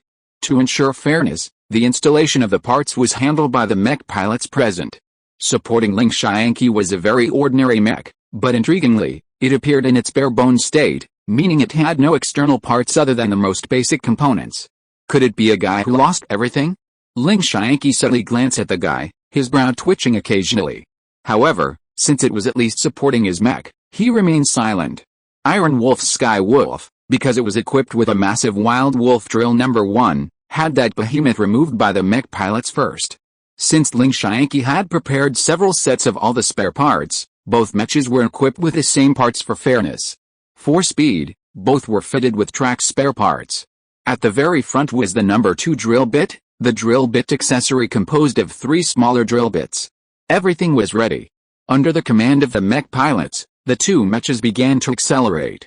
Yang Hong, are there any problems with our spare parts? Seeing the enthusiasm of the mech pilots, even Su Yinru, the boss, couldn't interfere and could only quietly tug at Yang Hong's sleeve again. We'll find out soon enough. Yang Hong was nonchalant, even tilting his head back and picking his nose. We'll find out soon enough. Su Yinru's face darkened. If she really knew the result, what was she worried about? Better safe than sorry. Su Yinru looked at the row of spare parts the other party had prepared, and her mood instantly soured. And who is that guy? He always had so many spare parts prepared, and they were even produced by Xianqi Spare Parts Factory. Su Yinru's brows furrowed deeply, because the more she looked at the guy opposite her, the more familiar he seemed. Damn it, suddenly, Su Yinru was furious. She finally recognized Ling Xianqi. No wonder he prepared so many spare parts, he was clearly here to cause trouble. Su Yinru's face turned ashen. Just then, after the engines warmed up, the 2 mechas, under the pilot's command, began to move forward at full speed. The best way to test melee-type spare parts is to let them collide. The quality of the spare parts can be immediately seen after a collision. Sorry, I couldn't write much on Saturday and Sunday because the kids were on holiday. Chapter 164 Conscientious Accessories, Part 1. Boom. At full speed, the 2 mechas shot forward like arrows released from a bow. Clang. A loud crash echoed as the 2 mechas collided. With the acceleration of their high-performance tracks, their speed was already 3 times that of ordinary mechas. Equal performance components, drills with identical specifications, and alloys of almost the same hardness. The high-speed collision sent the 2 mechas flying, staggering back more than 10 meters. Inside their mechas, both pilots were dazed. Iron Wolf was alright, having recovered from the battles in the arena, he quickly regained his footing, maneuvering his mech into a circle and creating distance again. The pilot of the opposing mech, however, was in a terrible state. He was dizzy and nauseous, almost vomiting, his mind completely blank as to how his mech spun and how he created distance. Soon, the now clear-headed Iron Wolf launched a second attack. Again, the pilot was almost in tears, he wasn't prepared, and now it was happening again? They're just testing parts, not actually fighting, why are they getting so worked up? The mech pilot's eye twitched. Boom. This impact was quite powerful. The opponent was caught off guard, and their mech hadn't accelerated. The impact struck squarely, sending them staggering backward a considerable distance. Iron Wolf pressed its advantage, the mech whizzing backward to create distance before accelerating forward again. The opposing mech pilot was speechless, countless tiny stars seemed to be spinning above his head. With just 2 accelerated impacts, although the mecha's performance was identical, the mech pilot's skill had been thoroughly tested. If this continued, the winner would be obvious to the mech pilots present. Who is that guy, so weak, yet he dares to challenge Iron Wolf? Exactly, is the name Iron Wolf just for show? HMPH, so arrogant, I thought he was just another equally skilled mech pilot. Are you all stupid? Didn't you see his strength when he entered the arena with a bear mech? That's right, the betting at bar 12 has been almost non-stop for 24 hours. Anyone with some skill just needs to wait for the exceptionally skilled mech pilots to take a break, and even the worst pilot can still make money, instead of always being stuck with a bear mech. That guy is definitely a hidden gem, and one who's been completely overwhelmed. I think Syanky Parts Factory's parts are in trouble. Parts with performance comparable to his opponent have encountered such a top-tier mech pilot. HMPH. Mech pilots are definitely a unique group. They never hesitate to praise the strong, even if they can't even get a move out of their hands, they still admire them greatly. They sometimes lend a hand to the weak, offering guidance and advice, but their opinions change when they encounter unreliable weaklings. Especially those blatantly weaklings who spout arrogant pronouncements and look down on the strong, but when actually put to the test, they're no match for even a minor opponent, let alone a strong one. Without exception, such people will be thoroughly trampled underfoot by the mech pilots and taught a lesson. Of course, Yang Hong is an exception, thanks to the Devouring Worm's assistance. Ling Syanky and Shi Mingxin, disguised as down-on-their-luck mech pilots, were practically blind to their own shortcomings. Next round, change the pilot directly, Shi Mingxin said with a dark face. I understand. Ling Syanky replied, equally frustrated. If it weren't for the fact that the other party had come to their aid immediately and wasn't one of their employees, they would have stopped the fight at this point. They'd seen the kid act all high and mighty, but it turned out he was just a charlatan. At this moment, he had already cursed every woman in the 3 generations of that Mecha pilot in his mind. Regardless of what the people on the sidelines were thinking, the battle on the field continued. And it had already become a one-sided situation. It has to be said that even though the parts from Syanky Parts Factory were things that Yang Hong had discarded and thrown into the trash can, the fact that they were made of alloys with equivalent performance allowed them to withstand several rounds of impacts and remain intact. With another impact, Iron Wolf piloted his mecha backward, creating a large distance, preparing for a full-speed impact. But the opposing mecha suddenly started spinning in circles, unable to operate normally, and even moving forward, backward, left, or right became a problem. Despite this, it did not arouse the pity of the mecha pilots. Damn it, his attempt to show off backfired. Who would pity him? Only Ling Syanky was there, clenching his fists, worried. But what was the use? What was bound to happen would happen. Boom! Iron Wolf's mecha let out a huge roar and slammed into the front of the opposing mecha. The immense impact sent the opposing mech sprawling into the air. There was no point in continuing the fight. Even Iron Wolf had lost his will to fight. His skills had reached his level. What was the point of bullying the weak? Before Yang Hong and Ling Syanky could even approach, the mech pilots swarmed around them. They first roughly examined the condition of the mecha's components after the collision. Huh? Suddenly, one of the pilots exclaimed in surprise. Immediately, other pilots noticed the same thing. Why is there a crack here? The pilots gathered around the mech containing the Syanky Parts Factory components. They all discovered a tiny crack in one of the small drill bits on the mech's drill bit assembly. The crack was extremely small, but it extended several tens of centimeters vertically. It was conceivable that if it had continued to be impacted a few more times, this crack would have definitely affected the drill bit, and it might even have broken off. Ling Syanky walked over with a grim face, then quickly waved for the driver of the large truck to forcibly open the mech's hatch. Whoosh! The mech bay opened, revealing the same mech pilot sitting blankly in the cockpit. No, not blankly, he was deathly pale, already unconscious. Useless. Ling Syanky's eyes flashed with resentment at the sight. Meanwhile, the mech pilots on the Sirius were scrutinizing the machine closely. Although the components used a unique design, the ordinary manufacturing process resulted in numerous gaps. The pilots needed to determine if these gaps were abnormal.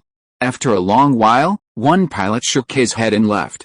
Soon after, another pilot left, beaming with delight. Shaking his head, then beaming with delight. What was going on? Seeing this, Su Yinru felt a burning urge, wishing she could pry open the pilots' seats and get a closer look. Chapter 165 Conscientious Accessories, Part 2. Seeing Su Yinru about to step forward, Yang Hong grabbed her arm. What's so interesting?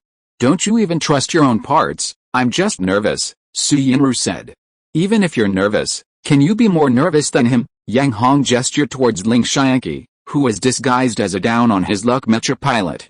Seeing Ling Xiangqi's dark face, Su Yinru chuckled, noticing the Mecha pilot's expressions. Actually, the parts weren't the problem. The Mecha pilots had examined them thoroughly, and the comparison immediately revealed the truth. The parts from Xiangqi Parts Factory had cracks, while the parts from Wild Wolf Parts Factory didn't even have a dent, let alone cracks. Upon hearing the result, Ling Xiangqi panicked and quickly stepped forward, disregarding the previous one. Everyone saw it. It was purely a technical problem with the Mecha pilots. If he didn't speak up, the conscience of the industry would fall on Wild Wolf Enterprise, and Xiangqi Parts Factory would be branded as the industry's scum. Would they still have a share of the parts business in Haiyang City? This result was unacceptable not only to him, but even Shi Mingxin found it hard to accept. He had invested nearly 10 billion yuan in this project. Nearly 10 billion yuan. Even for mecha manufacturers, that's not easy money. Could it be just for investing in a disgrace to the industry? He felt like he wanted to chop Ling Xiangqi in half. The Mecha pilots looked at each other, their expressions revealing their understanding. However, they didn't object to Ling Xiangqi's words. After all, the Mecha pilot's abilities were undeniable. Even with identical parts, one was like a mobile weapon, while the other was like a target. Against such a Mecha pilot, even the strongest parts were useless. Ling Xiangqi glanced at the Mecha pilots present and said in a deep voice, "For the next round, I plan to find a Mecha pilot with decent skills from among you. If anyone is willing, please step forward." All the Mecha pilots shook their heads. Their opponent was Iron Wolf Sirius, which had already established a formidable reputation on the 12 bar recently. Going on the field now would be nothing short of asking for trouble. After a long silence, Yang Hong chuckled. "Hey, you there?" Yang Hong laughed. "Aren't you a Mecha pilot too? Why aren't you going on stage?" "Yes, aren't you a Mecha pilot too? Why aren't you going on stage?" The Mecha pilot's questioning gazes fell on Ling Xiangqi. Shi Mingxin also frowned. "I'm not a real Mecha pilot, I'm just pretending." Ling Xiangqi's lips twitched. "Pretending? Don't you know that?" Seeing that no one was going on stage, and instead all eyes were on him, Ling Xiangqi grew anxious and shouted, "A hefty reward for a high-level Mecha pilot. If he truly possessed the strength of a high-level Mecha pilot, would he be sitting here?" The words hefty reward stunned all the Mecha pilots present. They all gasped, their eyes widening in disbelief. Seeing this, Su Yinru's eyes widened, and she immediately became dissatisfied. She retorted to Ling Xiangqi, "Hey, just how much heavy money do you mean? Mech pilots can easily spend hundreds of millions on a single part. You're not just offering a few million, are you?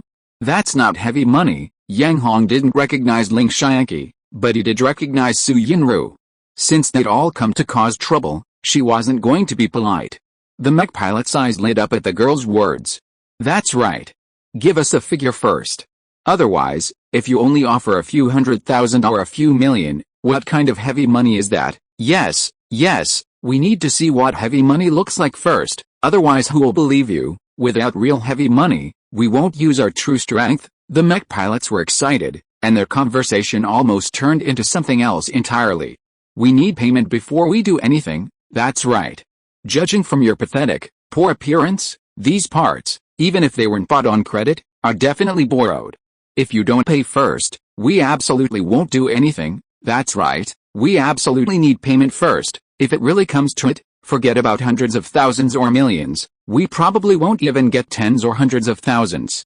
PFFT. Hearing the latter part, Ling Xiangqi almost spat out a mouthful of blood. "What do you mean by pathetic, poor appearance? He's the owner of Xiangqi Parts Factory, and the only big boss at that. What do you mean by tens or hundreds of thousands? He can easily come up with $1 billion or $2 billion. Didn't you see that their Xiangqi factory spent $1 billion just to learn anti-TIS assembly technology?" However, the Mecha pilots were indeed unaware of these things. Even if they knew, so what? They only cared about how much this so-called large sum of money was, and whether they could actually get their hands on it. Shi Mingxin, sitting next to him, couldn't help but shift his butt. He regretted pretending to be a pathetic Mecha pilot. Now he was regretting it so much he was green with envy. These two perfectly respectable bosses were being called down on their luck, penniless wretches. He was incredibly frustrated. The bald man grinned from ear to ear, even using the advanced features of his electronic bracelet to record the scene. He hadn't seen Shi Mingxin's embarrassment in a long time. "I'll offer 100 million, seeing the public opinion increasingly turning against them. Ling Xiangqi gritted his teeth and held up one finger. 100 million star coins. 100 million, really or not, I doubt it. Didn't you see he only put up his finger, not the money? Right. With their poor appearance, do they really have that much money? I definitely won't believe it until I see the cash. Yeah, if they do the job but don't get paid, and not only do they offend Wild Wolf Enterprises, but they also lose face in front of the Sirius. Who would be a fool to do that? HMPH, lose face in front of the Sirius? I'm afraid the Sirius will remember them forever. Didn't you see Iron Wolf become a Wild Wolf fan?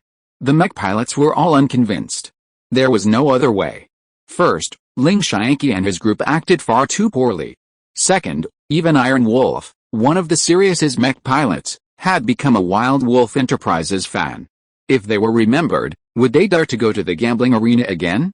Left with no other option, Ling Xiangqi raised his electronic bracelet, revealing his account balance so that all the Mecha pilots present could see it. Looking at the astronomical sum, the Mecha pilots were initially stunned, then their gazes fell on something else. Account holder, Ling Xiangqi. Immediately, the Mecha pilots exchanged glances. They weren't fools, many had connections in Haiyang City. Who is Ling Xiangqi? He was the owner of Xiangqi Parts Factory. Now they understood why this guy had brought up a whole string of parts from Xiangqi Parts Factory. He had deliberately come to cause trouble for Wild Wolf Enterprise. Who's Ling Xiangqi? Yang Hong blinked, genuinely not recognizing him. Su Yinru was dumbfounded. Chapter 166 Conscientious Accessories, Part 3. He's the guy who stole your designs to make parts. Su Yinru glared at him, annoyed. Yang Hong was taken aback, blinking his eyes. Isn't he a penniless wretch? He looked Ling Xiangqi up and down, and he exuded the aura of a pauper. How could you be someone who stole designs to make parts? A penniless wretch? Su Yinru laughed in exasperation. Ling Xiangqi was the owner of a long-established parts manufacturer. How could you be a penniless wretch? Besides, he had just pulled out 100 million just to cause trouble in their territory. Therefore, she didn't want to explain any further. Faced with 100 million, the Mecha pilots were tempted.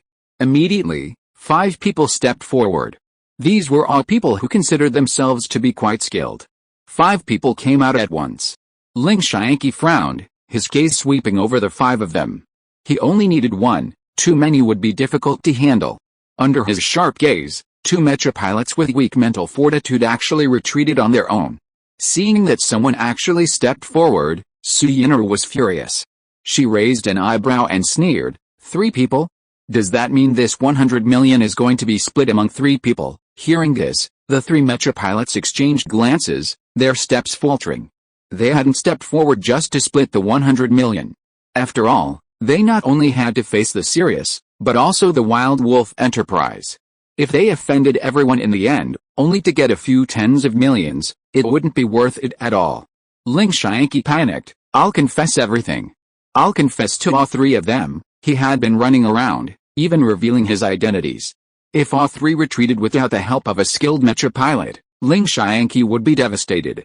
Boss Ling, you'll confess everything? We're not here to split the 100 million, that's right, a mere few tens of millions isn't worth our effort. The 3 Mecha pilots frowned. 100 million each, Ling Xiangqi gritted his teeth. Upon hearing this, the 2 who had retreated first secretly regretted their decision. If they had known they could have made 100 million by staying a little longer, they would never have gone back. Fortunately, the gazes of the Mecha pilots didn't linger on them, otherwise they would have been too ashamed to leave. Boss Ling, you have to pay us first, otherwise if you go back on your word at the last minute, wouldn't we have worked for nothing? Yes, that's right, it's not that we don't trust Boss Ling, but your current behavior. The 3 Mecha pilots' words were loaded with meaning. Ling Xiangqi's face turned pale. His status as the boss of a long-established parts manufacturer had suddenly lost all credibility. He gritted his teeth, glared fiercely at the 3 men, and then said with a stern face, "Give me your account details." The 3 Mecha pilots reacted quickly, immediately providing their account details. Upon receiving the money transferred by Ling Xiangqi, the 3 Mecha pilots' expressions instantly changed, like melting ice cubes. They became observant and amiable towards Boss Ling. However, even so, it's best to say the unpleasant things up front to avoid being verbally abused later and having to swallow your anger. Boss Ling, we're just Mecha pilots.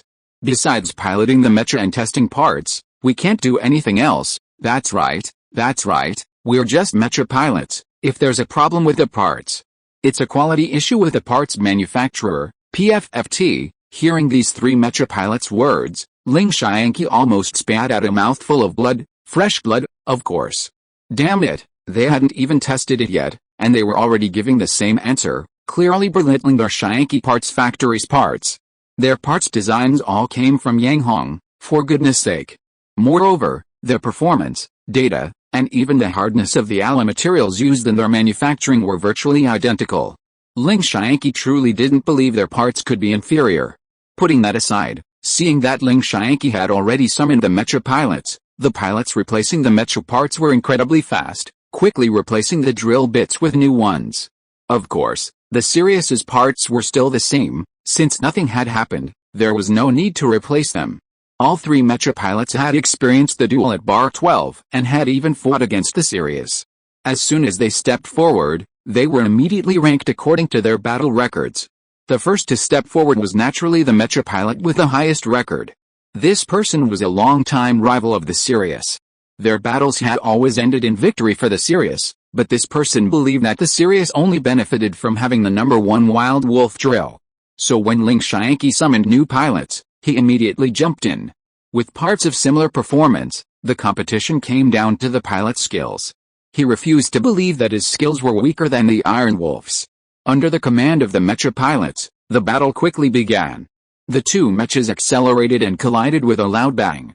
At the same speed, with the same performance components, both mechas were forced back a considerable distance, just like at the beginning. This is where the individual skill of the mech pilots became apparent. Sirius quickly reacted and adjusted its direction and speed. Similarly, the opposing mech also adjusted its direction and speed. Sure enough, the mech pilot's skill is still very important for component testing. Ling Xiangqi glanced resentfully at the still unconscious mech pilot on the ground. Although this guy was the first to step forward and even contributed his mech, his strength was so weak that he didn't even deserve Ling Xiangqi's attention. To put it bluntly, he was just someone who embarrassed himself by stepping forward. He regretted choosing this guy to participate. On the field. Clang, clang, clang. Soon, the two mechas had already collided several times. After each collision, both mech pilots were able to adjust their direction and speed with lightning speed before launching the next impact. I never expected that guy's strength would actually be evenly matched with Sirius. HMPH, I told you. Sirius definitely had the advantage of being the number 1 driller of Wild Wolf back then. Yes, I think so too.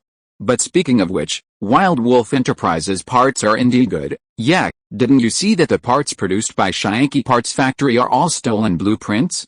To put it bluntly, the parts on the field right now are all from Wild Wolf Enterprise. Wild Wolf Enterprise is indeed the conscience of the industry. The parts they design are not only high specification, but each one is better than the last. The group of mech pilots first evaluated the strength of the two mech pilots on the field. And then the topic suddenly turned to the parts, and they kept praising Wild Wolf Enterprise. And their voices were quite loud. PFFT at this point, Ling Xiangqi finally couldn't help but spit out the mouthful of blood that he had been holding back for so long. What the hell is going on? He came here to cause trouble, but in the end, all the good things went to Wild Wolf Enterprise, and he spent money but got no appreciation. Chapter 167 Conscientious Accessories, Part 4. Hearing the mecha pilots enthusiastically praising their product, Su Yinru beamed, glancing at Ling Xiangqi out of the corner of her eye. Yang Hong, did you hear that? Su Yinru asked happily. Hear what? Yang Hong yawned, wanting nothing more than a good night's sleep. It was so late, why wasn't he sleeping? He was a good boss, an early riser, and the thought made Yang Hong feel incredibly frustrated. Yang Hong, seeing his expression, Su Yinru was annoyed, almost wanting to rip his ears off. What was going on? Did she have such an unreliable boss? In front of Yang Hong, Su Yinru shook her head, almost surrendering. Just then, the battle on the field suddenly changed. The two mechas widened the distance once more, and then, almost simultaneously, both adjusted their directions, launching a new round of collisions at top speed. Boom! The two mechas collided, both landing flat on their backs. Good, Ling Xiangqi shouted. Sure enough, the stronger the mecha pilot, the more effective the mecha and its parts could be. However, before his voice faded, Something fell off both mechas simultaneously with a clang. Ling Xiangqi was startled at first, then his eyes lit up, and he burst into laughter. In just 2 battles, his parts had already chipped a piece of Yang Hong's so-called Wild Wolf drill. As for their parts, it didn't matter much, since the prices were worlds apart. Even if they were damaged, they could just replace them with a brand new part for a small amount of money. But Yang Hong's Wild Wolf parts were different. They were asking for 5 million, a blatant ripoff, and they couldn't even afford 2 of their parts. Next, with a little more embellishment, they could definitely brand Wild Wolf Enterprise as a heartless businessman. Then, even if Wild Wolf Enterprise designed and developed new parts, let's see who would dare to buy them. Thinking of this, Ling Xiangqi burst into laughter, his mouth almost reaching his temples, extremely smug. Yang Hong, it's fallen, it's fallen. A piece of our component has broken off. Seeing the chip part, Su Yin'er was frantic, grabbing Yang Hong and pulling him towards the Sirius. What do we do? What should we do now? Su Yin'er whispered.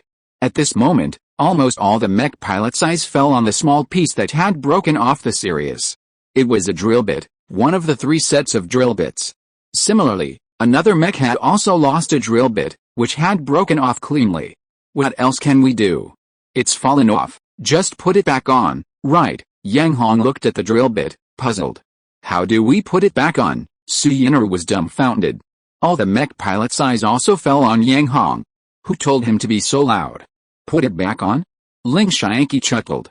He trembled as he slowly stepped forward, shaking his head, his mind racing, trying to come up with something to amplify the conscience of Xiangqi Parts Factory. The bald man frowned deeply, his gaze sharpening. Hey, suddenly, one of the mech pilots at the front exclaimed, drawing the attention of the others. Look, the pilot pointed to the drill bit component that had fallen from the Sirius. And look at this, he then pointed to a drill bit that had fallen from another mech. Sure enough, upon comparison, the pilots noticed something amiss. The drill bit component that had fallen from the Sirius was almost entirely intact, while the drill bit that had fallen from the other mech was broken in half, completely severed. Put it back together? Could this be the effect of parts standardization? Remembering Yang Hong's earlier mention of parts standardization, their eyes lit up. Young boss, could it be that this drill bit can be put back together? Finally, one of the pilots couldn't help but ask. Of course, Yang Hong nodded. What? Ling Xiangqi stumbled, almost losing his balance. It really could be put back together? Ling Xiangqi was dumbfounded. Su Yin'er also blinked. Yang Hong waved his hand. Someone come here. Immediately, more than 10 employees appeared. Take this thing off. Yang Hong pointed to the Wild Wolf drill number 2. The employees quickly flipped the Sky Wolf over, then brought over a small crane and began disassembling the Wild Wolf drill number 2. While they were doing this, Iron Wolf came out of the cockpit, standing awkwardly to the side. Soon, the entire assembly was removed. Yang Hong waved his hand again. Disassemble the parts too. Having worked overtime for a long time, the employees knew every step of the process by heart, and in less than 10 minutes, they had disassembled the Wild Wolf drill into a pile of parts. After disassembling, without waiting for Yang Hong's order, they began to reassemble it piece by piece. The entire process took less than 20 minutes, and a nearly brand new Wild Wolf drill number 2 reappeared before everyone's eyes. It's really back in place. The mech pilots were excited to see the drill parts restored to their original condition. I really didn't expect that. After 2 battles, only 1 drill bit broke off. What do you mean by broken off? This is called bumped off, understand? The mech pilot speaking gestured towards the drill bit that had fallen from another mech. That's what you call broken off. Even so, his words were immediately accepted by the mech pilots. No wonder the blueprints stolen by Xiangqi Parts Factory were abandoned. It turned out there were these intricacies involved. The mech pilots understood now. Sure enough, things that should be discarded, otherwise we wouldn't feel safe using them. That's right, even if they're sold at a bargain price, we wouldn't dare buy them. Looks like from now on, we'll have to stick to Wild Wolf Enterprises drill bits when buying spare parts. Absolutely. Although the price is a bit high now, overall, Wild Wolf Enterprises spare parts are more reliable. The mech pilots looked at Wild Wolf Enterprises drill bits, then at the spare parts from Xiangqi Spare Parts Factory, offering their opinions. Ling Xiangqi's face was as black as if it had been smeared with carbon.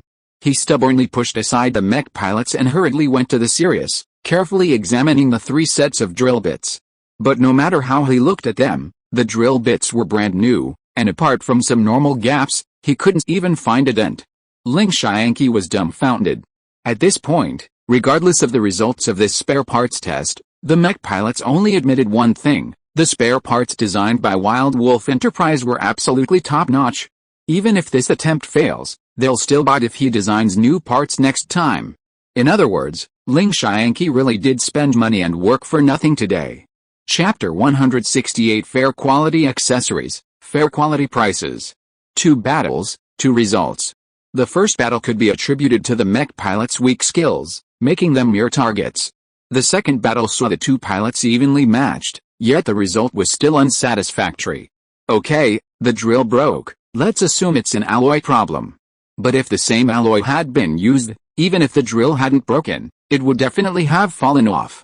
The drill from Wild Wolf Enterprises can simply be reinstalled, but the parts from Xiangqi Parts Factory, as they've stated, can only be disassembled, not reassembled, meaning the entire drill needs to be replaced.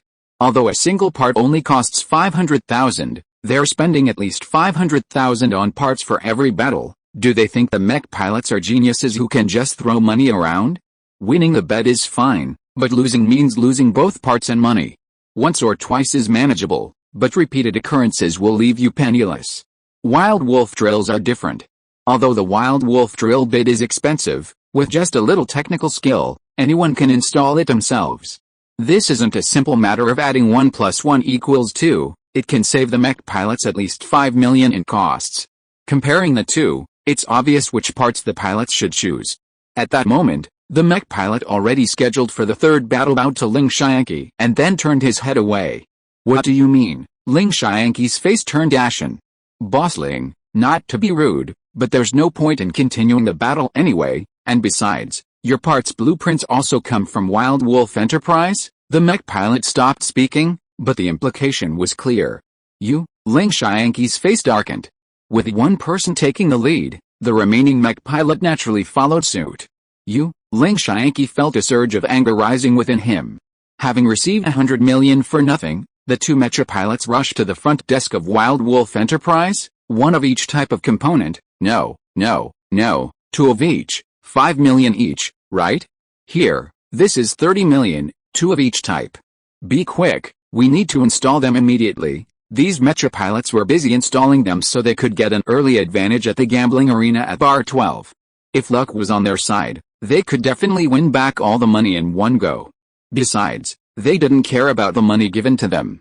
Suyinru was taken aback at first, then smiled broadly. Yes, 5 million each. By the way, our big boss said that as the first batch of witnesses, you'll only get a 30% discount, which is 21 million. While taking the money, Suyinru didn't forget to continue recruiting people, then turned to instruct her employees to ship the goods immediately and help with the installation. To be honest, before Yang Hong spoke up, she had calculated that she would only charge 500,000 per component at most.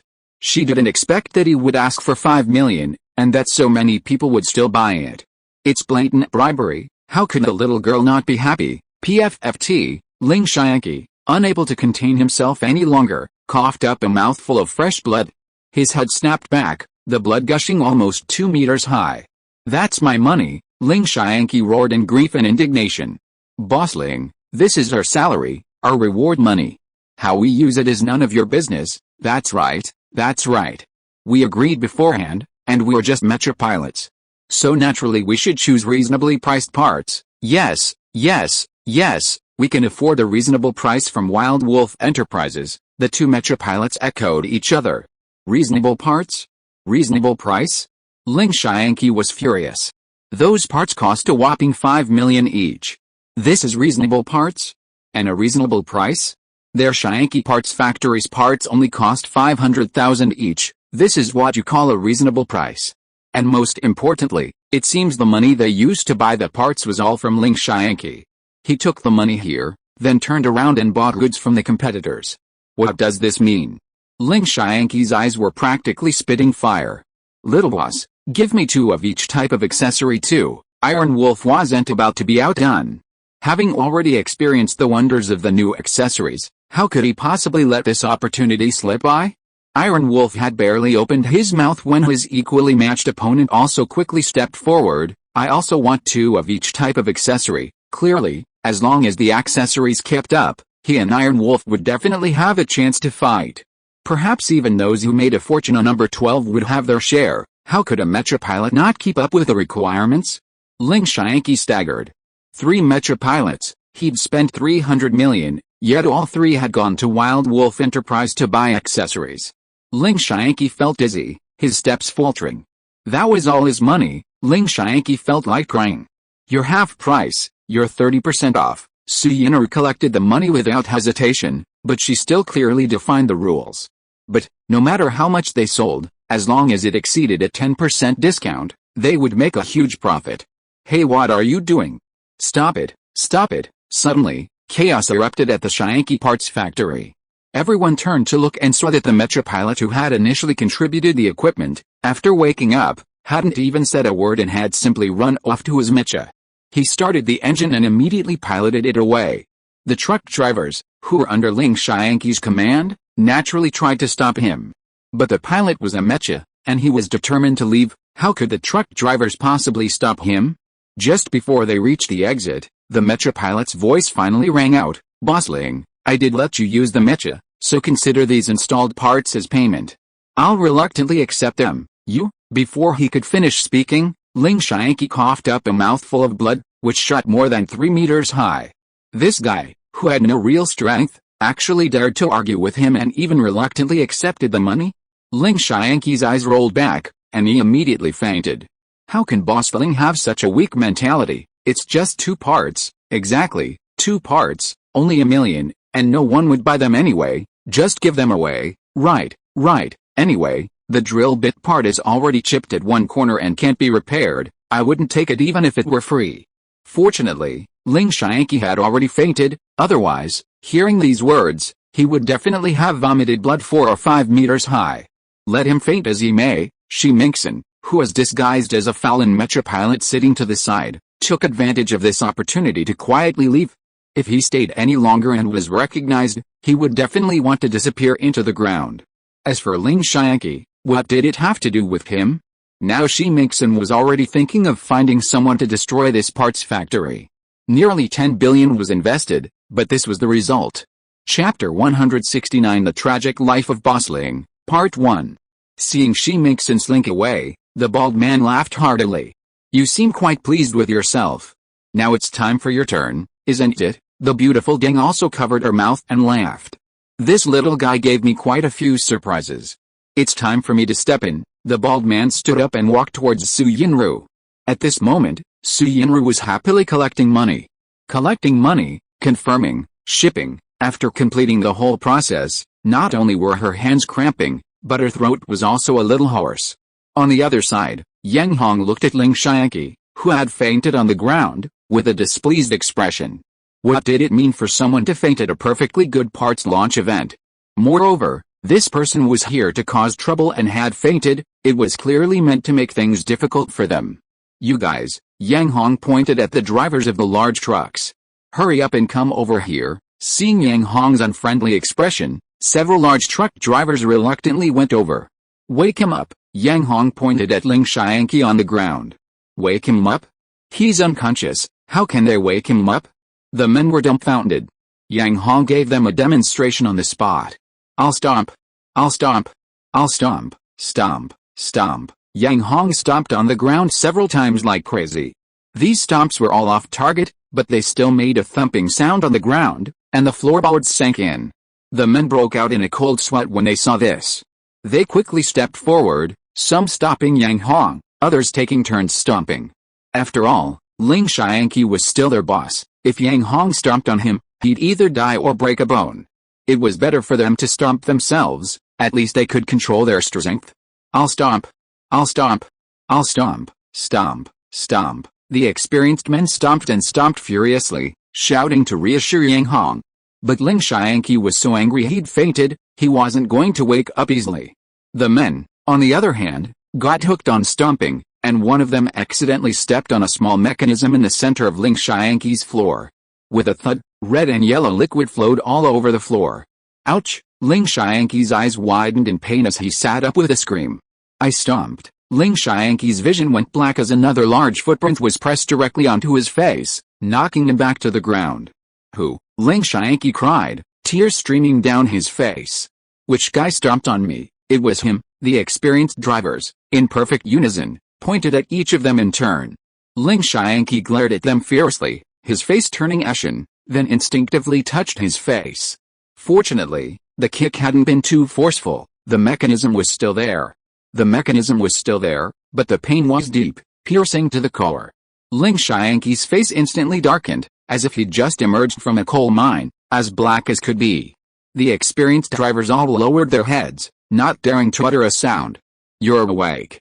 Get out of here, we still have business to do. Yang Hong picked his nose and grumbled. Damn it, they've caused trouble and are still lingering. What do they want? Get out of here? This isn't your territory, why should I leave? Ling Xiangqi roared. Yang Hong chuckled, wondering if this guy had lost his mind. Fortunately, the experienced pilots began to whisper reminders. Boss, this is their venue, so what if it's their venue, huh? Ling Xiangqi retorted angrily, isn't he selling parts? I'm going to buy a few anyway, let's see if he'll do business with me. If we do business, let's see who can kick me out. Ling Xiangqi's voice was loud, and all the Mecha pilots present looked over. Has this guy lost his mind? He's the owner of Xiangqi Parts Factory, and he actually said he wants to buy parts from Wild Wolf Enterprise? Maybe he's going back to do research. Didn't you see the parts they brought? That's right, that's definitely it. The Mecha pilots present were discussing among themselves. Ling Xiangqi, thick-skinned, completely ignored the rumors. Besides, he genuinely had the same idea in mind. Having mastered the anti-disassembly technology for the parts, Ling Xiangqi truly didn't believe he couldn't uncover the secret of the Wild Wolf drill. He strode towards Su Yinru. There's a first-come, first-served order. I think I got there a step ahead of you. The bald man stepped forward, blocking Ling Xiangqi's path. Ling Xiangqi sneered, who are you? Get out of the way, the bald man frowned. My order is substantial. You really want me to get out of the way? Your order is substantial, Ling Xiangqi sneered. I'm the big boss of Xiangqi Parts Factory. Even if your order is big, can it be bigger than mine? He slammed his hand on the table, his expression arrogant. I have quite a few orders too. Which one do you want to serve first? Su Yinru rolled her eyes. Even if there were still parts left, she didn't want to sell them to this guy. Yang Hong also walked over. He vaguely remembered the bald man mentioning a large order, something like hundreds of dollars. He scratched his head, unable to recall. Yang Hong coughed a few times. Can I say something? All eyes turned to him. Since Boss Ling is also planning to help us, if we buy too few, we really won't be able to research anything, Yang Hong said seriously. Why bother researching? Exactly, he's even resorting to underhanded tactics. I think Boss Ling is definitely planning to pay for the 3 parts blueprints that were stolen earlier. Is that possible? All the Mecha pilots laughed. They hadn't forgotten the origin of those 3 parts from Xiangqi Parts Factory. Yang Hong, Su Yinru panicked. If that guy really bought them and researched them, they'd have nowhere to cry. How about this? Yang Hong pointed at the bald man. Boss Ling, however much this guy buys, you buy the same amount. How about it? Ling Xiangqi exhaled a puff of white breath. How much can this guy buy? I'll definitely buy 10 times more, 10 times more than me, the bald man sneered. What, you don't believe in my abilities? Ling Xiangqi slammed his hand on the table again. 10 times, no matter how many orders he places, I'll buy 10 times more, of course, cash only. Okay, cash it is, the bald man readily agreed, but then, after a moment's thought, he added, Boss Ling, I don't need you to buy 10 times more than me, just buy the same amount as me. HMPH, Ling Xiangqi raised his head and snorted coldly. But what if you can't come up with the cash? The bald man sneered. What a joke, you think I can't come up with the cash? Ling Xiangqi sized up the bald man. He looked like an ordinary Mecha pilot. Even if he was skilled, could he compare to their entire parts factory? In the distance, the beautiful Ding smiled, a rather eerie smile. Principal Fang sipped his tea, remaining silent as well. Outsiders wouldn't recognize the bald man. At their level, they'd seen all sorts of big fish, and besides, Ling Xiangqi had tricked Principal Fang again, so he wasn't about to offer any warnings. If you are listening to this novel on a channel other than Fanfic World, It means it was downloaded and re-uploaded without effort. We warmly invite you to visit our channel, Fanfic World. There you will find the original version of this story and many other novels of various genres. We look forward to seeing you dive into a world of incredible novels. Chapter 170, The Tragic Story of Boss Ling, Part 2.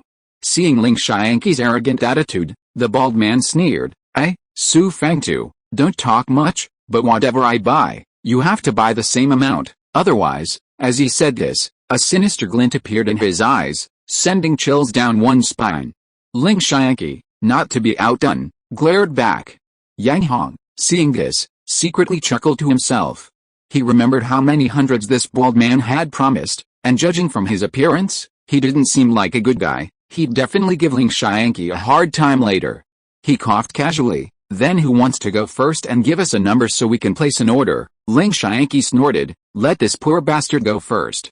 I really want to see how many parts a poor bastard can buy." "Alright, let him go first," Yang Hong said with a smile, watching the bald man. The bald man's face darkened. He immediately extended his right hand, raised 5 fingers, and waved them. 5, ha ha ha ha. Ling Xiangqi laughed loudly. "Only 5 portions? You really are a poor wretch. Come on, let me, the big boss of this parts factory, show you what true wealth is." He slammed his hand on the table. "Kid, give me double, 100, but before Ling Xiangqi could finish, the bald man, half closing his eyes, uttered the last word. "How much was it again?" Su Yinru, who had been watching the bald man closely, suddenly brightened her eyes, seemingly unable to believe it, and asked again. 500, the bald man said again. 500 for each type of part, hiss all around. The Mecha pilots gasped. 500 portions, what kind of concept is that? And 500 for each type of part. 500? Ling Xiangqi was dumbfounded. His hand, which had been slamming on the table, remained firmly on the surface, unable to lift it. He blinked. 500 of each type of part. As the owner of a parts factory, he naturally knew what 500 parts represented, and at 500 of each type, the total reached 1,500. Even for a parts manufacturer, this was a super order. For their Xiangqi parts factory, it was a super order that only came around once in 10 years. Just who was this bald man in front of him? Ling Xiangqi was dumbfounded. 500. 500 of each type of part. Su Yinru's eyes instantly lit up with countless little stars, which turned into coin symbols, swaying back and forth. At the same time, she mentally calculated. 500 of each type, that's 1,500. A big order naturally wouldn't accept too much. Let's say we offer a 50% discount, that's 250. Let's say 500,000 is the principal, that's at least 2 million in income per unit. 2 times 5 equals 10, 2 times 1 equals 2, carry over and add it up. Thinking of the result, Su Yinru gasped inwardly. And this number had to be doubled.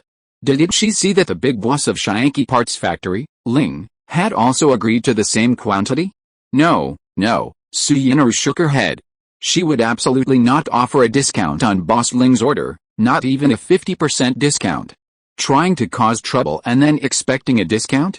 He must still be dreaming. Thinking of the potential profits, Su Yinru became excited and her gaze immediately fell on Boss Ling. "Boss Ling, look, 500 sets, and 500 sets of each component. What does that mean?" "What do you mean?" "That's 1,500 sets of components." That's right. Who exactly is this bald man? He actually ordered 1,500 sets of components in one go. Could he be a shill for Wild Wolf Enterprise, specifically targeting Boss Ling? Not necessarily. This bald man was one step ahead of Boss Ling, and he even agreed to a cash transaction, even with a 30% discount, or even a 50% discount. That's still a considerable sum. Exactly. I have inside information.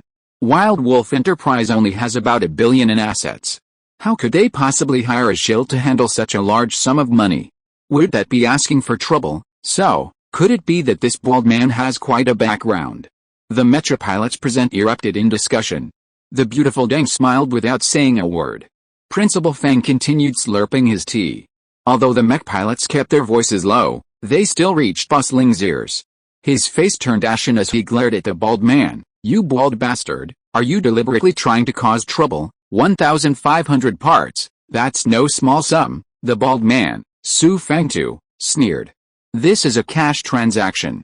If you can't come up with the money, don't blame me, Ling Xianqi, for being impolite. Ling Xianqi's eyes were sinister as he gritted his teeth and said, I'm not afraid to tell you bluntly, there's nothing in Haiyang City that I, Boss Ling, can't handle.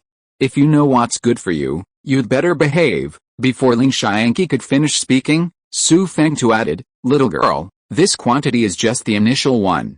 If my clients are interested in your parts, they will continue to place additional orders. You, Ling Xianqi was furious. Additional orders? This was an outrageous boast. Each additional order will be no less than 500 pieces, Su Fengtu said nonchalantly, not even glancing at Ling Xianqi. Whoosh! Ling Xianqi was so angry that white smoke was practically billowing from his nostrils. Really? Su Yinru's eyes brightened even more. Yes, and each component must be at least 500 in quantity, Su Fengtu said. He thought for a moment, then added, by the way, only 3 components are too few. You'll need to design more new components in the future. Don't worry, as long as the design is done and meets our standards, the quantity will definitely be more than expected. Seeing himself ignored time and again, Ling Xianqi was so angry the veins were bulging on his forehead. Also, with such a big order, do you have any discounts? Su Fengtu asked. Yes, absolutely. Before Su Yinru could nod, Yang Hong quickly said, 50% off. We'll give you 50% off everything. Yes, 50% off. This discount was exactly what the little girl wanted. She was so excited she almost wanted to hug Yang Hong and give him a big kiss. Half price?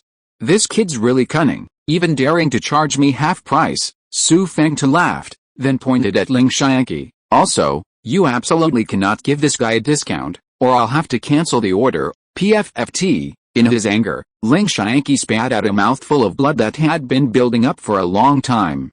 He hadn't even paid yet, and they were already mocking him.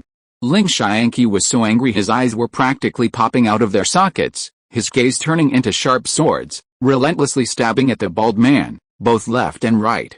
If those gazes had truly become swords, the bald man would have been riddled with holes. Unfortunately, the gaze remained just that, a gaze. Su Fengtu stood there smiling. Absolutely not.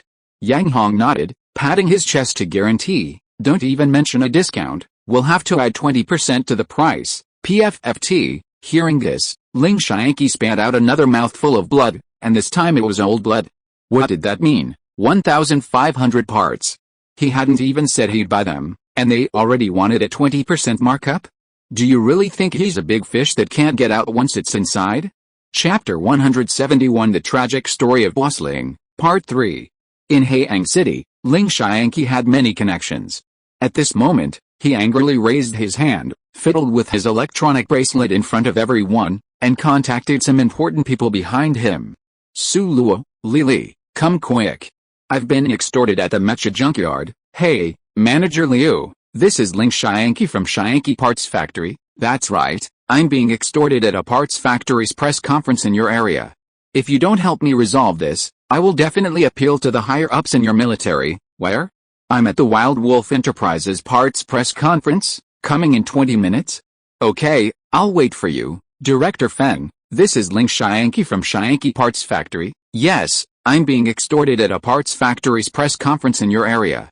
Send someone over immediately. Where? How many parts factories and how many parts press conferences can your Mecha junkyard have? 20 minutes too. Okay, I'll wait. Extorted? Upon hearing Ling Xianqi's words, Su Fengtu, who had been chatting and laughing with Yang Hong, suddenly fell silent, his face turning ashen. Yang Hong, what's this guy up to? Su Yinru glared at Ling Xianqi. Their connections weren't weak either. The number 12 and Uncle Zaba, a military spy, were enough to give this guy a run for his money. Being extorted? Did his little scheme break down, or did he lose his mind? Yang Hong's gaze, however, fell on the bald man. Who exactly was this guy? Seeing the bald man's expression, Yang Hong suddenly became suspicious of his identity. To be able to acquire thousands of parts so easily and without batting an eye, and without any apparent fraud, who was this guy? Right, this guy appeared with a beautiful Deng. Thinking of Deng, Yang Hong remembered the parts standardization project he was working on with the royal court. Although Yang Hong could be a bit eccentric at times, he wasn't stupid. At this moment, the bald man's identity was almost obvious. Damn, He really is a big shot, Yang Hong chuckled, signaling Su Yinru not to rush. Looking at Ling Xianqi, he wanted to burst out laughing. Trying to pull a trick in front of such a powerful figure was like showing off one's skills in front of Guan Yu. HMPH, let's see how you get out of this mess. Yang Hong glanced at Ling Xianqi and sneered. Meanwhile, the Mecha pilot's present stared wide-eyed. Extorted? And he even brought in a crony. Does he really think this Mecha junkyard is his boss, Ling, where he can do whatever he wants? His brain must have gone mad. I think his little mechanism got broken. All that's missing is a high-pitched voice. Haha, that's right. He's actually confused. Doesn't he even know where he is? HMPH. Wild Wolf Enterprises can support such a large real estate business in a place like this. They must have a lot of connections behind them. And he actually dares to bring in cronies to play dirty tricks. The Mecha pilots discussed amongst themselves. Let them say what they wanted. Ling Xianqi raised his head, unconcerned. Actually, he was quite confident. They had a powerful backer behind them. So what if it was Wild Wolf Enterprise? So what if they could get land in the Mecha junkyard? Behind Xianqi Parts Factory and Luoli Parts Factory stood a giant. The Mecha manufacturer, Sabertooth Tiger, and its boss, Mr. Shi. This Mr. Shi had invested nearly 10 billion yuan in support, and their relationship was extremely close. Moreover, a mere Mecha junkyard, no matter what the relationship, was utterly useless in front of a Mecha manufacturer. Thinking this, Ling Xianqi arrogantly raised his head and snorted coldly. Then he hurriedly turned his head, looking for Mr. Shi, who had been sitting next to him. Huh? Where was Mr. Shi? Ling Xianqi's eyes widened. Could he have gone to the toilet? Impossible, they hadn't drunk any water, and hadn't eaten much when they arrived. Drinking too much tea or having diarrhea were immediately ruled out. But where was Mr. Shi? Ling Xianqi quickly searched everywhere for Mr. Shi's figure. Here, nothing. There's no one there either. Where did they go? Ling Xianqi was dumbfounded. He had already brought in connections. Without Boss Shi's backing, he wouldn't be able to act so arrogantly. What to do? What should he do? Ling Xianqi broke out in a cold sweat. He panicked and quickly raised his hand again, fiddling with his electronic bracelet. Beep beep beep beep beep beep. There was a busy tone on the other end. Ling Xianqi was bewildered. What's wrong with this guy now? Yang Hong wondered, watching his actions. Never mind him, I'll just see how much influence he has to dare accuse me of extortion, the bald man sneered. Okay, let's wait and see. Yang Hong rubbed his nose. Su Yinru was confused, but since Yang Hong was silent, she also waited quietly. More than 10 minutes later, two whooshing sounds came from the sky, and the two bosses of Luoli Parts Factory, Suluo and Lili, arrived in their flying mechas. When they arrived, Ling Xianqi was still repeating the same action, pulling up Boss Shi's contact, dialing, then busy signal, dialing again, busy signal again, repeating, and repeating. Suluo glanced around, sensing something strange in the atmosphere, and patted Ling Xianqi on the shoulder. Old Ling, what's going on? As for the bald man, Yang Hong, and the others, they were naturally ignored, as they hadn't caught the eye of the two big bosses. Boss Su, have you seen Boss Shi? Ling Xianqi came to his senses and asked anxiously. Boss Shi, wasn't he with you? Suluo asked in surprise. By the way, where did Boss Shi go? Lili also looked around. Boss Shi? The bald man finally understood the source of Ling Xianqi's confidence and burst into laughter. Is this guy stupid? Lili glanced at him. What's with the strange laughter? Suluo frowned as well. In their eyes, the bald man was like a country bumpkin, so unsophisticated he had no friends. The bald man smiled without saying a word, still waiting. After all, Boss Ling had already pulled many strings, and he wanted to see what other small fry were involved, intending to help Yang Hong eliminate them all at once. Yang Hong picked his nose to the side. Su Yinru scratched her head, she really didn't know what was going on. In the distance, the beautiful Deng covered her mouth and laughed, her smile quite eerie. Principal Feng continued sipping his tea. The show was just beginning, and tea and water were essential. After finishing his tea, he waved to the employees of Wild Wolf Enterprise, ordering more tea to be served, and also invited the Vice Dean to join them. The group of Mecha pilots also found places to sit down. They weren't stupid, they had seen the bald man land a huge order and then intimidate Boss Ling. Who would believe that this kind of person didn't have a trump card? Chapter 172 The Tragic Story of Boss Ling. Part 4. Manager Liu is the military's administrator at the Mecha junkyard. Director Feng is the police chief of the Star Government's branch office at the Mecha junkyard. Of course, these are just official titles. In reality, whatever happens at the Mecha junkyard is none of their business. Even Yang Hong, who has risen to prominence at the Mecha junkyard, has never seen either of them. Manager Liu is only responsible for matters related to the military, such as approving documents and keeping records. These kinds of things are usually handled by Uncle Zaba, and Yang Hong basically just listens to the results. Director Feng is even more idle. There are fewer than 5 people who dare to cause trouble at the Mecha junkyard.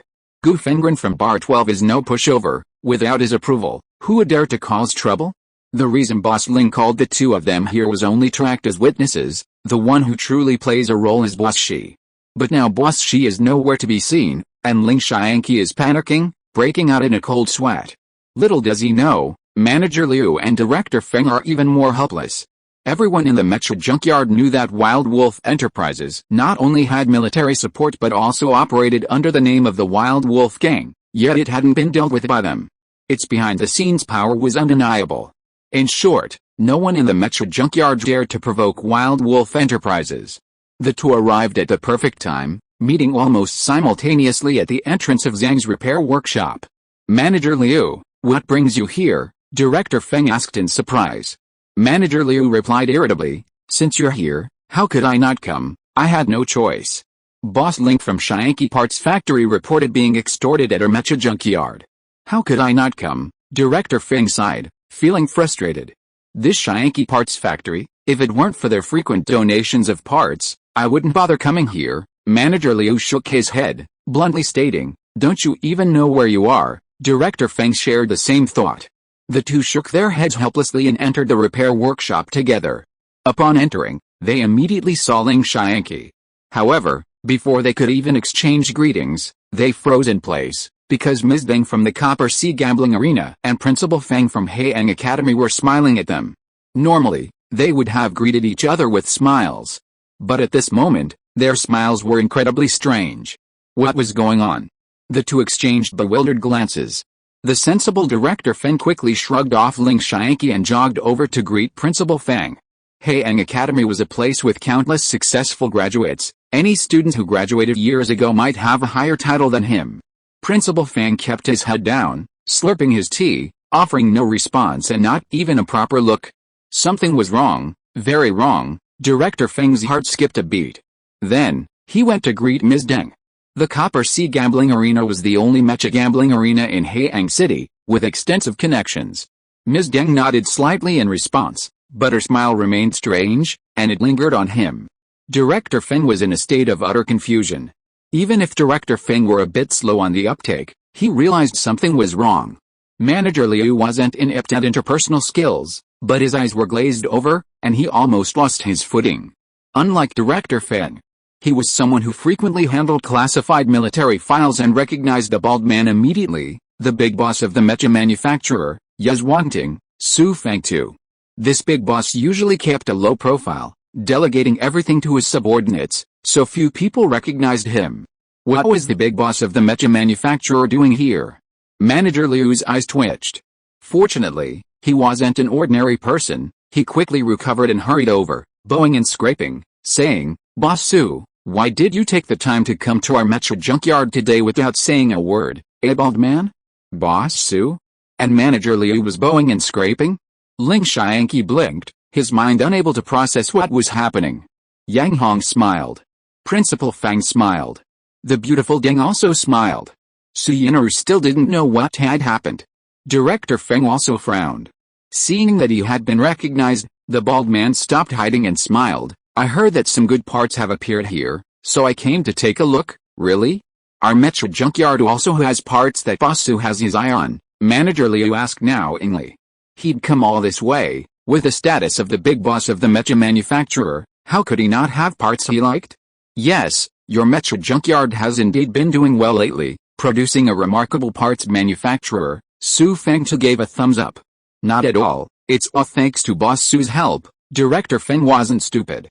Even if he didn't recognize the bald man's identity, He could guess from Manager Liu's few words that he was someone of importance, and he quickly stepped forward to flatter him. However, Su Fengtu's face suddenly darkened. The security here isn't very good. Director Feng broke out in a cold sweat. Manager Liu was also stunned. HMPH, Su Fengtu sneered, I'm just here to make some purchases, and someone dares to accuse me of extortion. With this kind of security environment, how can I trust my subordinates to come here in the future? Poor security? Being extorted? Manager Liu's face was dripping with sweat. Director Feng glared at Ling Xiangqi with hatred. Boss Su, it's a misunderstanding. This is absolutely a misunderstanding. Fortunately, before they could speak, Ling Xiangqi, the perpetrator, burst into tears and knelt down with a thud. To be able to place such a large order for parts and be addressed as boss with such obsequiousness, his identity was obvious. Who else could it be but the big boss of a mecha manufacturer? The reason Ling Xiangqi dared to act so recklessly here was because he had a big shot from a mecha manufacturer standing behind him. Unfortunately, his joy turned to sorrow. This big shot seemed to have abandoned him. There were only 108 mecha licenses on the entire planet. In other words, there were only 108 people who could become the big boss of a mecha manufacturer. One could imagine the status and position of these people. At this moment, Ling Xiangqi wished he could slap the boss repeatedly to extinguish his anger. Su Fengtu sneered, what did you promise me back then? Don't worry, Boss Su, Ling Xiangqi, am a man of my word. Whatever parts you buy from Wild Wolf Enterprise, I will buy the same amount. Seeing a glimmer of hope, Ling Xiangqi immediately nodded pitifully. Is that so? Su Fengtu sneered. 1,500 parts. Our Xiangqi parts factory can still handle this order. Ling Xiangqi patted his chest to guarantee. After thinking for a moment, he gritted his teeth. And you'll have to add 20% to the price. You're not going to accuse me of extortion later, are you? Su Fengtu sneered. No, absolutely not. With so many mecha pilots present as witnesses, how could it be extortion? Ling Xiangqi swore confidently, almost pounding his chest into his chest. Chapter 173 The Tragic Story of Boss Ling, Part 5. Manager Liu and Director Feng stared at each other, inwardly cursing Ling Xiangqi. Why had they even come if they'd done this before? It was clearly an attempt to offend someone, and not just anyone. Leaving aside Su Fengtu, the big boss of the mecha manufacturer, Wild Wolf Enterprise itself was no pushover. Their rise in the mecha junkyard was undeniable. First, they snatched a small parts center from the Wild Wolf gang, then fought their way out of the encirclement of the 5 major parts sales giants in Haiyang City, and subsequently, their metal processing plant and parts processing plant soared. Most importantly, they stole the Wild Wolf gang's name, and even the Wild Wolf gang didn't dare cause trouble. Clearly, this small company had only just begun its journey and hadn't reached its destination yet. If Xiangqi Parts Factory hadn't been an established parts manufacturer, protected by Xingfu law, and hadn't provided their department with substantial parts support, they wouldn't have even come. The two men gritted their teeth at Ling Xiangqi, wishing they could tear him to pieces. You're really willing to give a 20% discount to buy 1,500 parts, Su Yinru exclaimed, her eyes filled with disbelief. Ling Xiangqi glanced at Su Fengtu first, then gritted his teeth. That's right. As soon as he finished speaking, the 2 small waterfalls in his mind instantly expanded, almost forming a vast ocean. A 20% discount? Who would accept that? Even the worst mecha pilots present could get a 30% discount, but he not only had to pay the full amount, but also get a 20% discount. Willing my ass.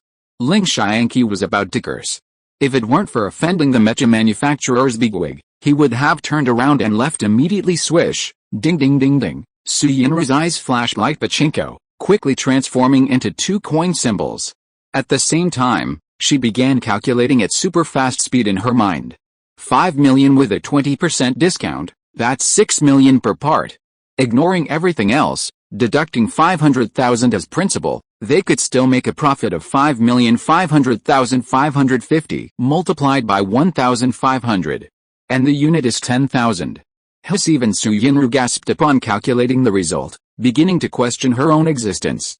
You really intend to buy our parts for 6 million each? After all, this was a massive order totaling 9 billion. Ling Xiangqi nodded with difficulty, his eyes brimming with tears. Su Yinru was excited. She coughed, Boss Su, you're a mecha manufacturer. A mere 1,500 parts isn't a large quantity. It should be possible to delay delivery for a while, right? Sure, Su Fengda nodded with a smile. Very good. For the next period of time, our Wild Wolf Parts Factory will focus on Boss Ling, Su Yinru said non-committally. From today onwards, all produced parts will be delivered to Boss Ling first. PFFT Ling Xianqi spat out a mouthful of fresh, hot blood, and it kept gushing out. First him? Damn it, Ling Xianqi cried inwardly. He had planned to stall for time, hoping to disappear with all his wealth after the bald man left, just like Boss Zhang of Zhang's repair shop. But why was he being prioritized? Ling Xianqi's eyes widened in disbelief.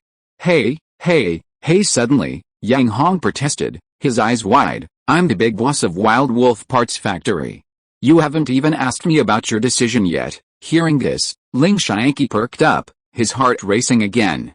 You. Su Yinru immediately waved her hand. Get out of here, go cool off somewhere else.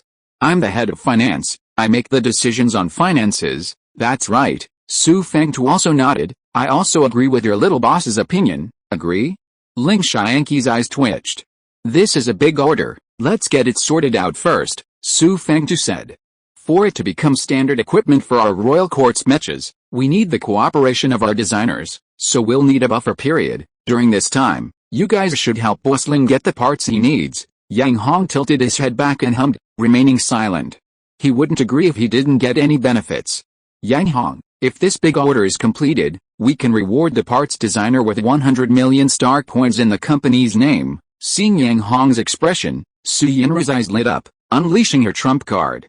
Really? Yang Hong's eyes lit up, and he immediately perked up. Of course, Su Yinru nodded.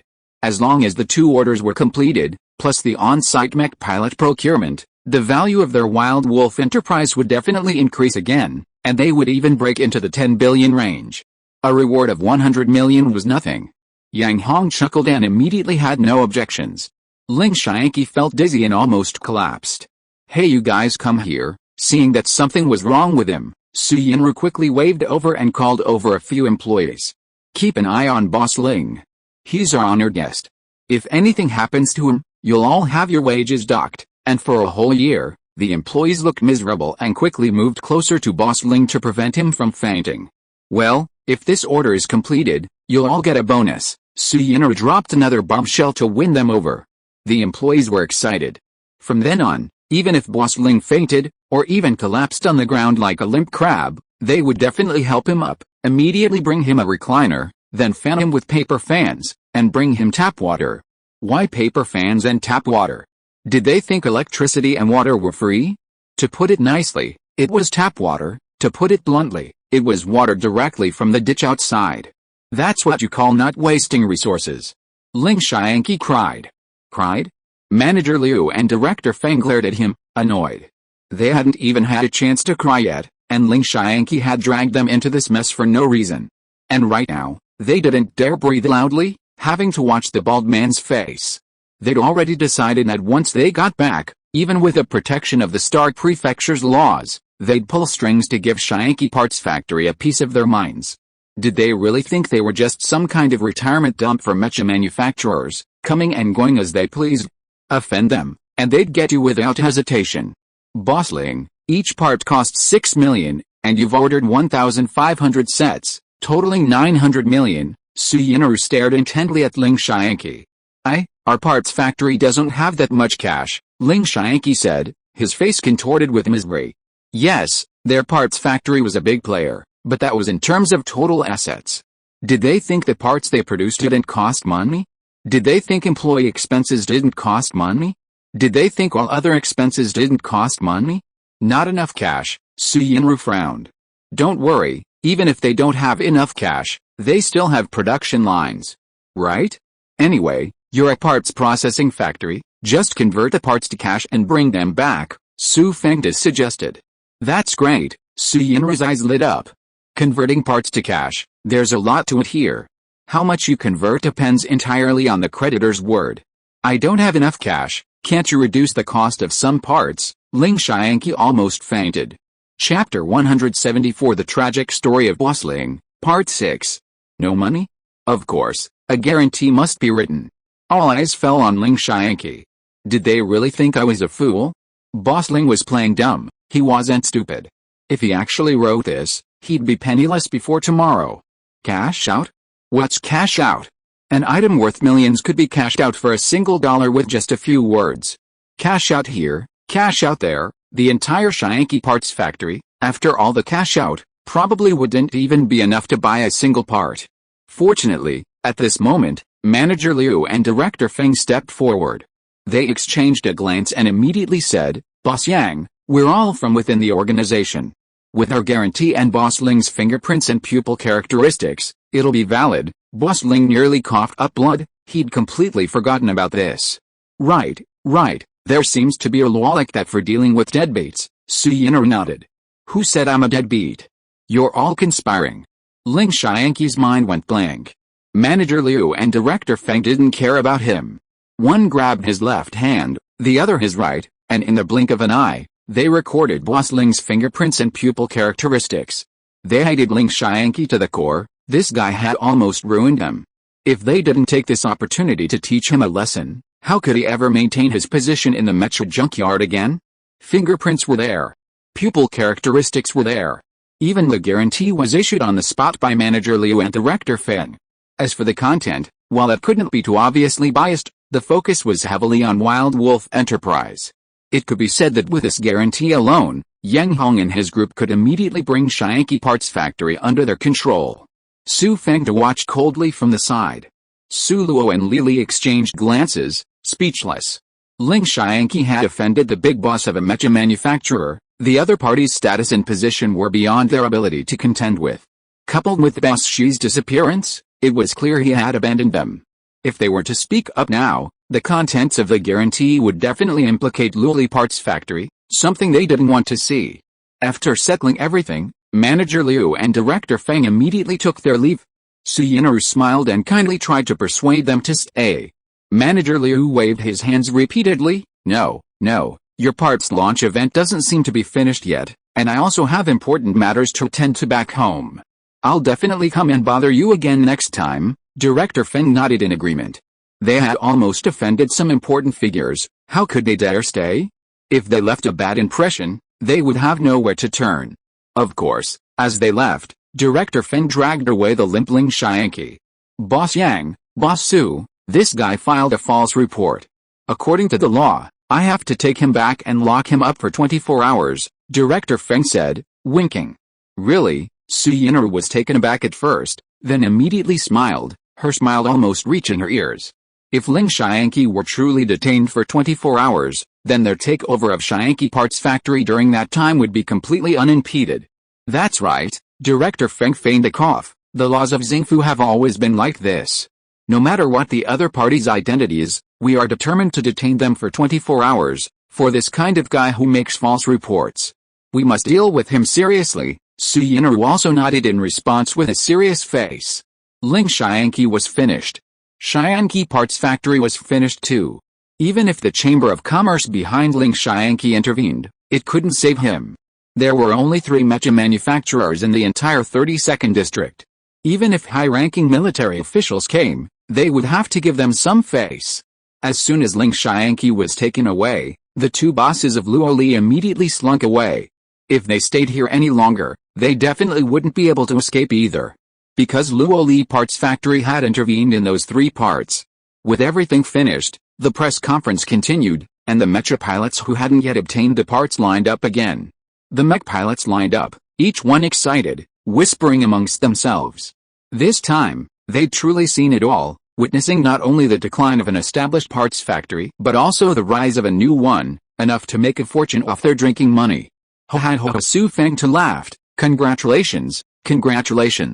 The 2 young bosses' first battle has not only yielded a profit of over $1 million but also resulted in the acquisition of an established parts factory. Acquired? Is that really a good thing? Su Yin'er blinked, feigning ignorance, her tone utterly insincere. A mere established parts factory, it's time for it to become dust in history, Su Feng said dismissively. Then, he suddenly asked, by the way, little girl, what discount are you planning to give me for this batch of parts? 50%, Su Yin'er continued, blinking. A 50% discount? Su Feng was dissatisfied. I helped you solve a huge problem, and you're only offering a 50% discount? Can't you give me an even lower one? When it came to profits, Su Yinru wouldn't budge. Boss Su, producing these parts involves not only purchasing raw materials but also various other expenses. After deducting everything, even a 50% discount won't make much profit, but some people are selling them for only a tenth of your price. Su Fengtu's eyes twitched. That's selling at a loss to grab market share, Su Yinru retorted fluently and eloquently. I don't care. For this batch of parts, you can only charge me a maximum of 500,000 per unit. I won't pay a single penny more. Su Fengtu was firm. How could this be acceptable? Su Yinru exploded, her face flushed with anger. You're the big boss of a mecha manufacturer. How can you do this? HMPH, Su Fengtu scoffed. Didn't Ling Xiangqi issue a cashback guarantee? You can take that guarantee and cash out the parts directly. With this, you don't even need to transport the parts. You've essentially swallowed up an established parts factory out of thin air. What more do you want? What? This works. Su Yinru's eyes widened in disbelief. In this way, Ling Xiangqi's 9 billion yuan for purchasing parts was clearly handed over. No, it should be said that they robbed it back like bandits. It was too blatant a robbery for Su Yinru to accept. HMPH, Su Fengtu sneered, you've offended our royal court, and you think you can get away with it so easily? This debt is the apology money that Xiangqi Parts Factory gave us. Now, I'm giving you this debt. Can't you even give me a 90% discount? Sure, no problem. Su Yinru pecked at the rice like a chicken. If it's really as you say, let alone a 90% discount, our Wild Wolf Parts Factory won't even charge you a single penny. Ho. Su Fengtu laughed again. We're business people. Everything has to follow procedures. We can't mix things up. So the royal court will definitely pay what's due. You can rest assured. Su Yinru was completely at ease. She had already made 9 billion for free. What was there to worry about? Then she beckoned Lin Ming over, took out the guarantee, and gave the instructions. With a whoosh, the flying mech carrying Lin Ming took off and flew to Haiyang City. Chapter 175 Aftershocks. The parts launch event was a success, and the Mecha pilots returned home satisfied. Boss Su and the beautiful Deng also expressed that the trip was very worthwhile. With more similar parts available, parts standardization would definitely not be a problem. Principal Feng was all smiles. This launch event solidified Wild Wolf Enterprises' position, not only establishing its reputation for high-quality, high-priced parts, but also making its parts and disassembly technology a resounding success. Those discarded parts, while disassembled, couldn't be reassembled. This alone would attract numerous parts manufacturers to learn from them. That night, at Yang Hong's insistence, Wild Wolf Enterprise held a celebration party. Although it was past midnight, the enthusiastic staff managed to gather a considerable amount of food, and Su Yinru even brought in a batch of drinks from bar number 12. All the Wild Wolf Enterprise employees, as well as the designers transferred from King of the Machines, were present. Of course, one person was missing, team leader Su. As for this person, he had already been taken away when the bald man Su Fengtu left, and Fang Benren became the new team leader of that group of designers. Leaving aside Yang Hong's situation, some of the tycoons in Haiyang City and even the entire 32nd district couldn't sleep that night. Haiyang City, a certain chamber of commerce. What did you say? Someone wants to forcibly take over Xiangqi Parts Factory. An elderly man in his 70s, upon hearing this news, was so angry he almost couldn't stand. What's the reason? What? That guy Ling Xiangqi offended the big boss of the royal court. Damn it. That damned Ling Xiangqi, the elderly man roared. Prepare a gift for me immediately. I'm going to the royal court industrial zone tonight. Mech processing factory, saber-toothed tiger, high-level office. Bang bang bang. Boss Shi, who had returned early in his dedicated flying mech, looked grim. Everything in the office had been thrown away. Nearly 100 billion was thrown in, and not even a ripple was made. I'm furious. Outside the office door, the secretary, filled with trepidation, hesitated for a long time before finally pushing open the door with a heavy heart. What is it? Boss Shi's face was ashen. Boss, this video has appeared on some Mecha-related online forums. The secretary trembled as he handed over the electronic notebook playing the video. Boss Shi took it and his eyes widened in shock, almost spitting out blood. The video showed Boss Shi disguised as a Mecha pilot entering the Wild Wolf Parts Factory's press conference, looking furious and slinking away. Someone had even compared his image to the image of the down-on-his-luck Mecha pilot he was impersonating, and the data showed a 99.99% similarity.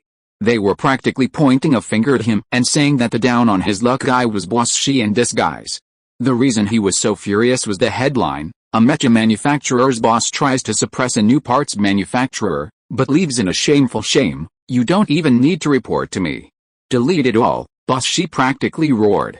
"Boss, we've already deleted everything we could, but there are a few BBSs we can't do anything about. Who else dares to oppose us?" Boss Shi glared and roared. The military and Xingfu BBSs, PFFT. Boss Shi really vomited blood this time, and it was more than a meter long. What does that mean? The military and Xingfu? Don't they know Boss Shi is the big boss of a Mecha manufacturer? They actually dared to smear him? It's conceivable that with the appearance of this video, Boss Shi will become infamous among the 108 Mecha manufacturers. Even if he can still sell mechas, he will be despised by all the Mecha manufacturer bosses. What kind of people are they? As the boss of a Mecha manufacturer, he went to cause trouble, not only failing to do so, but also being recorded and posted online, losing a face. What a disgraceful guy. Who would dare to cooperate with him in the future? Who would dare to work with him in the same industry? Who would give him a good face? Just imagine, Boss Shi's face turned green, a deep, vibrant green. In District 32, a large chamber of commerce. These large chambers of commerce, unlike the small ones in Haiyang City, generally have backgrounds with high-ranking military or star government officials. These high-ranking military and star government officials even have direct access to the highest levels. This large chamber of commerce is a behemoth controlling nearly a third of the parts manufacturers in District 32. What?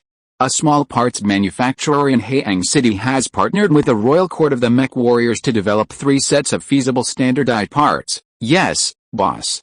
According to the data, these 3 sets of feasible standardized parts are even more powerful than those previously promoted by the Star government. As a behemoth controlling nearly a third of the parts manufacturers in District 32, if parts standardization were forcibly implemented, they would suffer losses.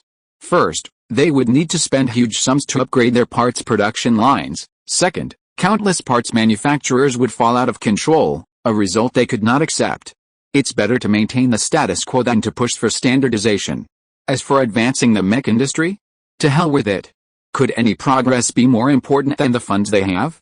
Without funds, they'd be without capital. Without capital, their status would plummet. At that point, forget about maintaining a respectable facade or feigning virtue. They wouldn't even have the most basic comforts and privileges. Therefore, this behemoth trade association had consistently rejected the standardization of parts. Now, a small parts manufacturer had stepped forward and developed a feasible solution. How could they not be anxious? How could they not be furious? Regardless of that parts manufacturer's background, you must eliminate them as quickly as possible, boss. This parts manufacturer has quite a background, and they even have the backing of higher-ranking officials in the 32nd District Military, HMPH. What's a mere 32nd District? Just execute the order, boss. This matter is a bit tricky. According to intelligence, the owner of that parts manufacturer not only possesses the ability to develop new metals and design parts, but is also highly likely to be an extremely powerful aerial mech pilot. New metal development and parts design are relatively easy to handle, but the extremely powerful aerial mech pilot is a problem. Even if they mobilize their entire force, they will find it difficult to eliminate the other party's influence. Currently, the military and the Star Palace are vigorously promoting mech pilots for a future war. If this extremely powerful mech pilot is suppressed, the wrath of the higher-ups will absolutely evaporate their behemoth merchant guild. Boss, according to intelligence, the owner of this parts manufacturer has made quite a few enemies, and it seems he also has a grudge against the Wild Wolf Gang.